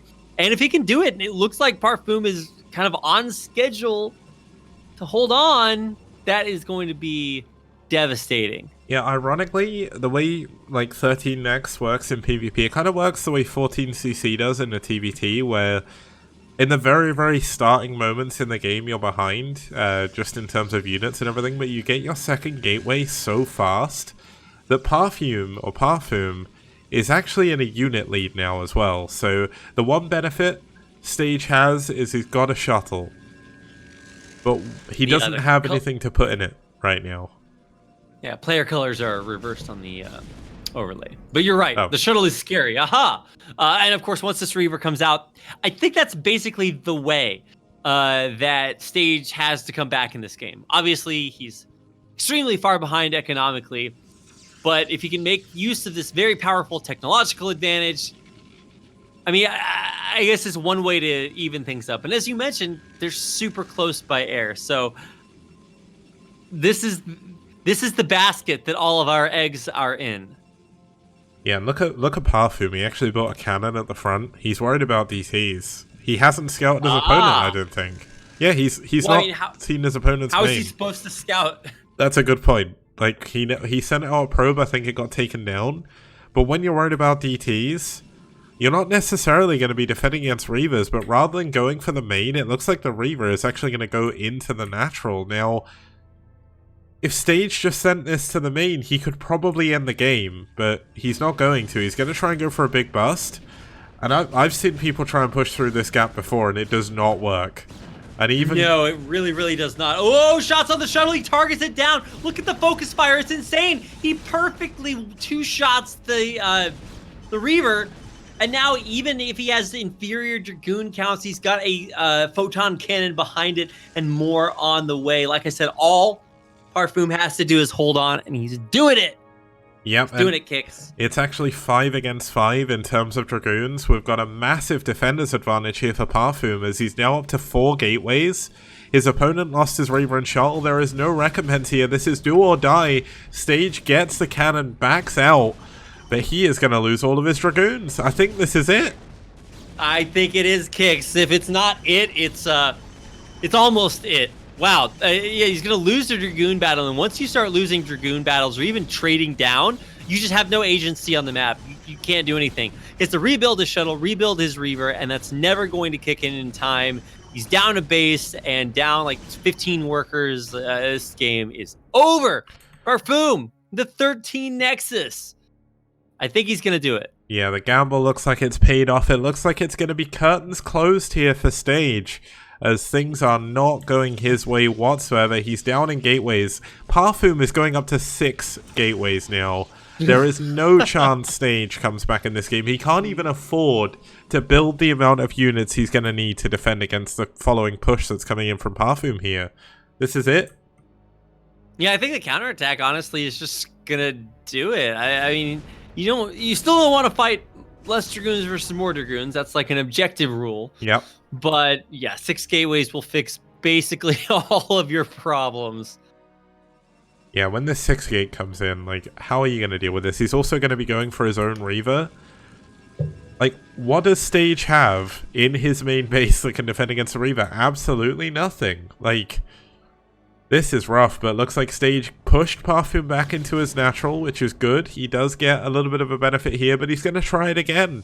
You know what? If it didn't work first time, let's go for a retake, and let's see if he can do it. Well, I mean, Reavers, the ultimate siege unit, right? Well, maybe Guardians, but anyway, I mean, this is just gonna be an exercise. Oh my god, he let that huge Scarab hit in the middle of all the Dragoons and the Reaver, so time to back off for now. That was a minor tragedy. Nice job picking up. No, he loses the Reaver in the shuttle. Tragedy striking there for Stage.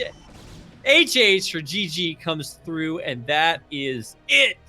Stage taps out, and Parfum bringing SouL back.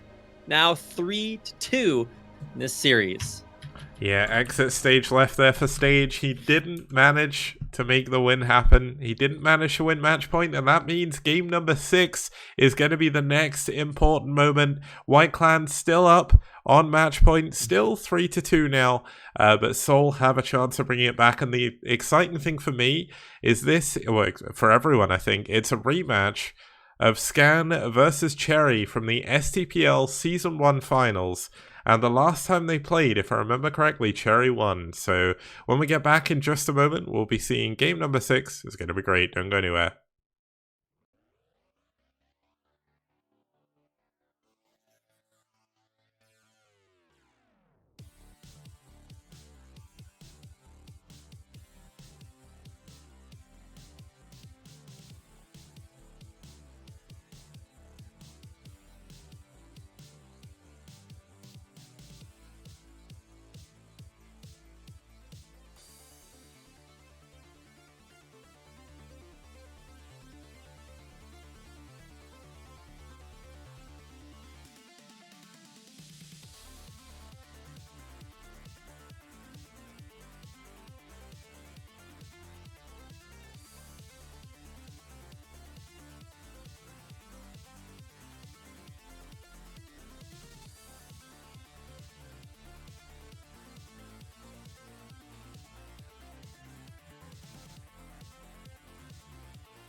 Hello guys and welcome back. We're going to be heading into game number 6 of White Clan versus SouL. White are currently up 3-2 over SouL in this rematch El Clasico. And up next for SouL, we have the #1 player in the STPL, 35 wins to his name and an 84% win rate in TVT. It's Scan. He's got that big bad crown for a reason. He is so good. We have a sushi date planned for this week. I know you guys are jealous, but you should also be jealous of how badass this guy is. He is statistically the best player in the STPL. And you just look, it's just, what do you want? I mean, he's 80% in his versus mirror matchup. That's insane. What? Yes, ridiculous. Yeah, so Scan is very, very solid fundamentally. His builds are great. His timings, they're great. They're very well planned out. But sometimes he can be caught off guard. And in fact, you were actually pointing out to me, Kix, that his one loss, or one of his only losses, one of his 5 total losses in STPL is versus Cherry. Yeah, this is the kind of funny thing when you look at, on one hand, you've got one rank 1 amazing win rate boy, and then on the other hand, you've got Cherry, who's played one game. It was in the STPL Season 1 Grand Finals, and he beat Scan. So, is Cherry going to be able to do it again? Is he going to come out and just snipe his way through Scan? I'm not too sure. But, I mean, if anyone has the best chance, I guess it'd have to be Cherry. Yeah, I mean, the statistics don't lie. Well, actually, they obviously do. But, so we've got a really interesting thing set up here. So Scan is coming out to once again keep SouL's hopes alive, and Cherry, once again, the maybe not underdog, but just a player we haven't seen very much, tasked with bringing this home and closing out the STPL Season 2 Grand Finals for White Clan. Let's see if he can do it as we get on to the map Whiteout. Yeah, I was just going to say, it's kind of ironic that White Clan are up on match point and they're going to be playing on Whiteout. Is this like... This could be classed as either way, right? It could be saying Scanner saying White out, or it could be like we out, basically, for White Clan and winning 4-2. But let's see how it goes as we get into game number 6. It's a TBT, the second one we've had on Whiteout.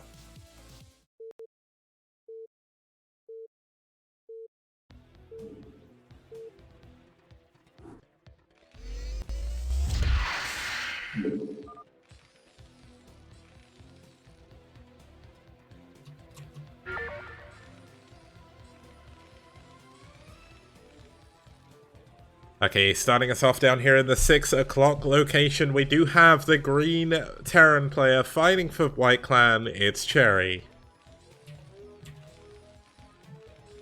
And his opponent in the upper right, in the orange, playing for SouL. It's Scan. These are two incredibly good TBT players. Cherry had the upper hand in a crazy macro game over, or nearly 12 months ago. I guess it was like 9 months ago or something. It's not live DM White. It is replays as always, but that's not too bad. No idea what Cherry's saying. Maybe someone who's good at Korean can translate that for me, but Scan getting a rematch against Cherry in possibly the most important game in the STPL Season 2 Grand Finals is pretty sick. That is pretty sick. Couldn't have planned this. It just worked out this way. So super excited to see not only Scan playing again as he completes his military service, but should be noted that Scan and a lot of other people are having some issues in South Korea, obviously, with a lot of the pandemic stuff going on. So that just does affect all of our players, but maybe Scan more than others. I think the biggest thing for me is that Scan, obviously has a lot of experience specifically in STPL, whereas a lot of these other players play in a bunch of other random leagues. And Scan, I want to say, sticks mostly to STPL. Yeah. I haven't watched it, but I think this is, currently it's the only tournament he's competing in. I think he was playing in G's Weekly today. Was he? I thought I saw him in the brackets. I think Perfume actually won that, by the way, so that was one thing I forgot to mention. But I think he actually won it versus, was it True Touch? I forget who it was in the finals, but Bishop. But yeah, Bishop. Okay, yeah, you're definitely right about that. But yeah, props to Scan. It's going to be so good to have him back once he actually finishes his military service. But we get him back for now, and I'm excited. If you want to learn build orders, Scan's a great guy to do it from. Not only because he speaks English and Korean, but also because he's just really good at it. So let's see what the build order is going to be here.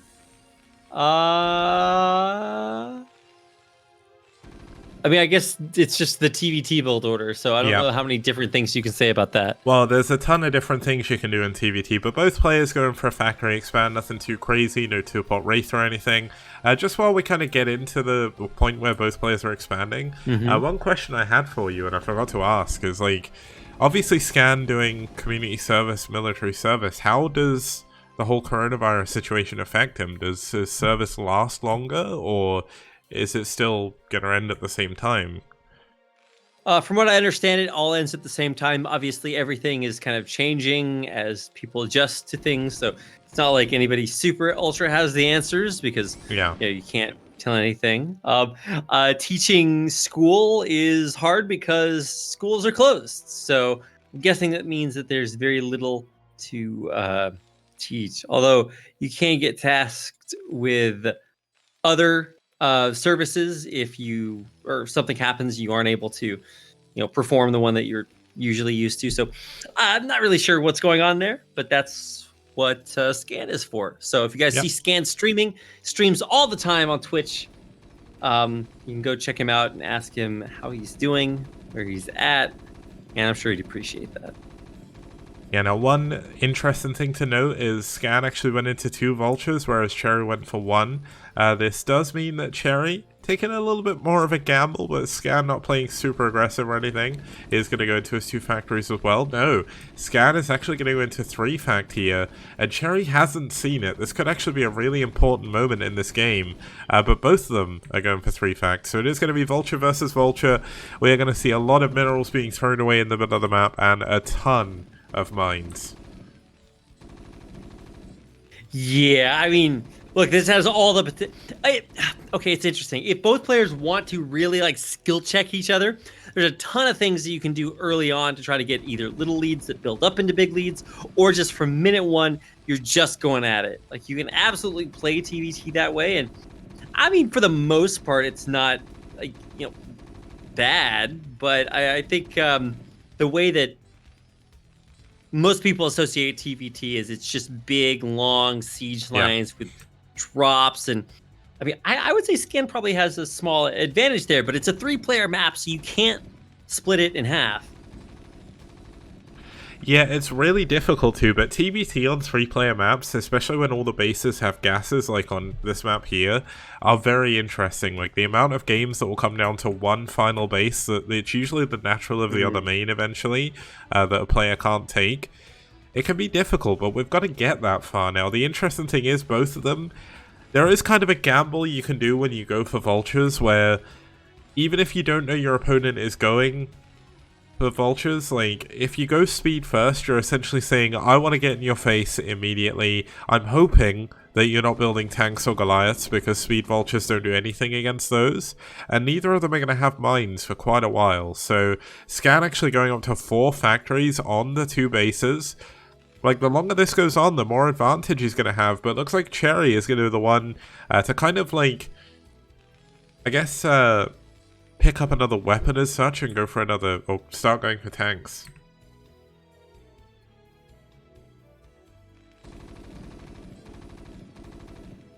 Now, essentially, the interesting thing is with that is if you're going for more vultures, obviously the tanks are going to help defend.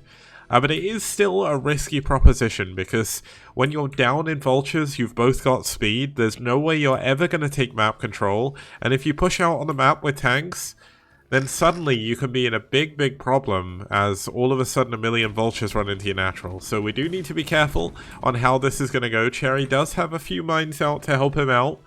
But you can see that Cherry's actually up 9 workers on his opponent. Now, I don't know how this is going to go, but you can see that Scan with overwhelming numbers. Great target firing coming in from him. This is looking really rough for our, well, for one of our Terran players here, and it's not Scan for sure. Cherry's in a lot of trouble right now. Now that tank helping out a little bit, but when you get to this many vultures, the tanks really don't do too much. You can see the 4 vultures coming down at a time, really causing a lot of struggle for Cherry. Cherry can't even get back to defend his base. He's going to pull his SCVs away, try and defend his ramp, but there we go, GG. Scan pulling the gun on his opponent, killing him immediately, 7 minutes 55, and we're going to be heading into an ace match.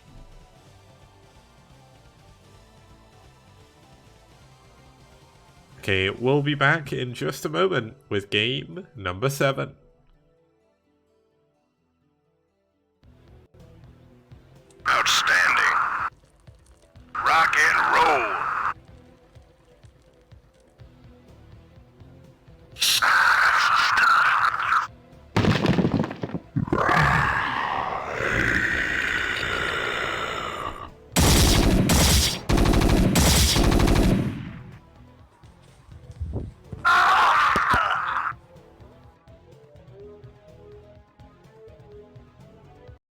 it's time for a quick tip. Here we have Neo Outlier. I'm going to show you how to get over these temples with a probe. I'll also do it with an SUV and a drone as well. So what you do is you essentially send the probe up to mine, you press stop, and you go to build a pylon.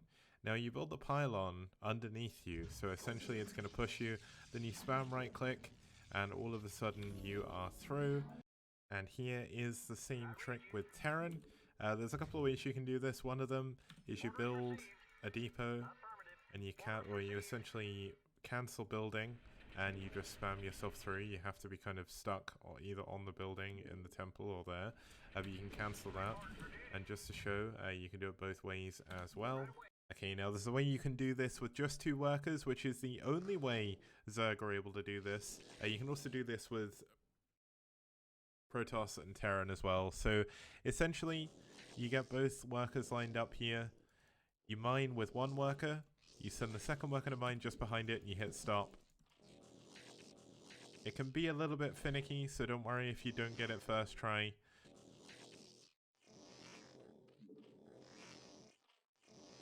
We got it. No, we didn't. Yes, we did. Okay, so that didn't go perfectly. You can do it a lot better than that, but it does take a little bit of practice. So just keep trying, and you will eventually get it. And you'll find it actually has quite a lot of uses in various different maps.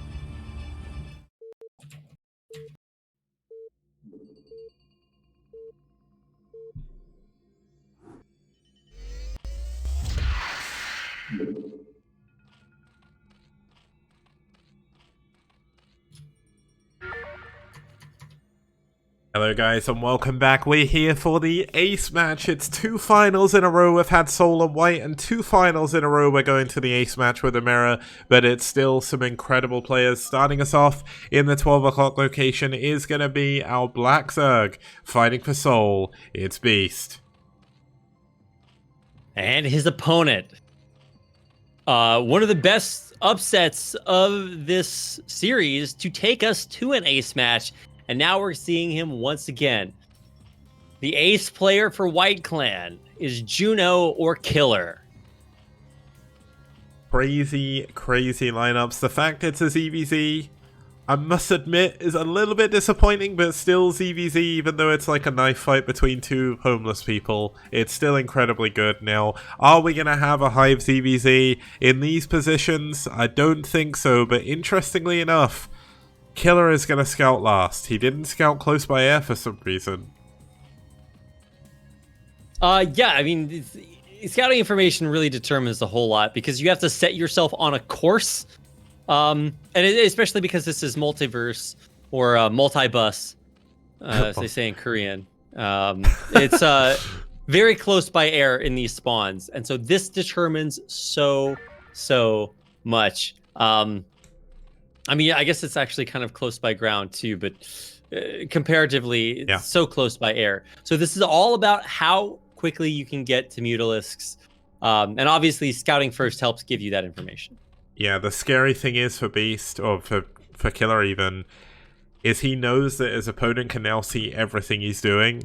And Beast, now he knows everything, can just drone up as much as he wants. That's why on maps like this, on maps like Python, when you're close by air, you scout close by air, because if you basically take a gamble and go the other way like Killer did, you're in such a poor position. But Killer, he came out against Soma, one of the best Zerg players in the world at the moment, and he won in a ZVZ. Can he do it against Beast? Well, let's keep an eye on the builds and the timings. For most of this game, it's been almost identical. In fact, even the drone count is going to almost even out. Beast is up a drone, or 1.5 if you want to count it that way. But that's still a huge advantage because the longer the game goes, the better and better it will get. The bigger issue is that Beast, in order to get that drone lead, sacrificed a group of Zerglings. So he's gonna have 4-on-6. I believe that is 6. Yeah, headed across the map, which is obviously not great odds. It's 6-on-6 by the time they get there, which is the defender's advantage, helping even out the matchup. But even still, it doesn't get much closer than this. Yeah, this is one of those advantages of going for that Overlord. You obviously do get that earlier drone, then you go into Lings after. But Killer does even up the drone count. He actually gets a drone advantage now. Now, the problem is Killer is going to be the one defending now. Both of them, well, saying that, he's actually running out on the map. We're going to have 2 sets of 8 Lings bumping into each other.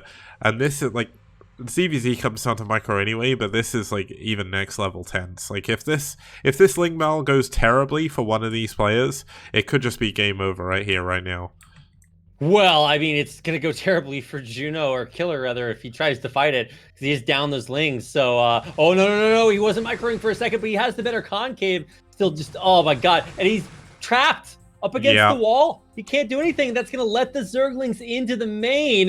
Now, obviously, if they're able to target down 1, even maybe 2 drones, that's just, catastrophic damage. And mutas are nowhere near to being out. So this is going to actually matter a lot. And look at it. He's crushing.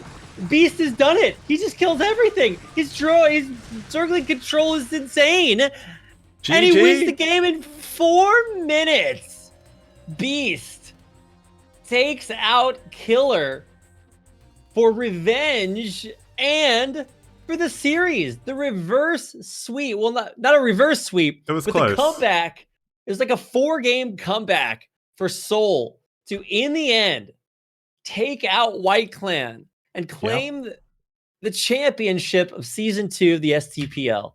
It's crazy. They did similar in Season 1, if I remember correctly. White Clan were ahead. SouL Gaming came back. Happened again. Both times, the comeback really started with a Zerg player from the other side losing. In this case, in Season 1 final, it was 8-1-5 losing on Athena 2, if I remember correctly. But that's it. Like, ridiculous. SouL Gaming win again. 2-time champions now of the STPL. Who is going to be there to stop them? I mean, look, they just keep getting better and better and better. There's nothing quite like watching SouL play. It's just, they never give up, and their lineup just it's so deep. And that's what I was thinking was going to be White Clan's strength. And I guess it almost was. I mean, look, they got wins in some of the best places they could ever ask for. They took out Mighty with Famasi. Soma, Killer taking out Soma is just crazy. It's insane. And then Haya beating Beast, another insane win for White Clan. And then it just all kind of fell apart. Yeah, it's just a shame that we ended up with a ZVZ in the final. I think White Clan were kind of betting on Soma coming back, although I think Gyro must have known that Soma was at ASL that day, so that's why he couldn't come back afterwards. But like, when you send out Killer, you're expecting, I think, either Soma, maybe I would say they thought he could take on Beast, but Beast with a well-timed Lingual in there just wins the game. Like, it's crazy. You can't count on series going that way. I mean, obviously, ace matches are ace matches because they're so clutch. Nobody knows what's going to happen, but I think it's kind of appropriate that it all came down to like the most narrow, even battle that it possibly could have in that epic ZVZ, and that is the way the cookie crumbles. And yeah, SouL Gaming, the first place finishers for Season 2 of STPL. That means that they are going to take home it's like 50% of the prize pool. It's around $593. 45% even. Around $593. White Clan will still take back $395 with 30%, which isn't bad whatsoever. Third place, of course, Valhalla team with around $131, and iRk going home with still a little bit, $65 for their trouble as well. So definitely not too bad. Really, I would say it was a good finals. Hopefully you guys enjoyed it. I'm not sure about you, Rapid. I mean, I wouldn't be here if I didn't. Yeah, well, it's been really, really cool. Season 3 will be starting up next month, so it'll be sometime in April. I'm going to basically announce everything, including our new sponsor, probably either this Friday or next weekend. So don't miss out on that. That'll be going up on Team Liquid. I'll post it on Reddit and the STPL Twitter as well. If you want to follow STPL news, you can follow the STPL TV Twitter account, link below the stream. You can support the prize pool because I won't pay out just yet. It'll be a couple of days before I pay out. So if you want to add money to it, now is the time. Hit that Matrino link, enter the code if you want to add some free money, and you can also support on Patreon if you want to support the future season's prize pool. So thank you very much, everyone, for tuning in. Thank you, Rapid, of course, for casting with me, and thank you to all the players for giving us such an amazing season. See you guys for Season 3.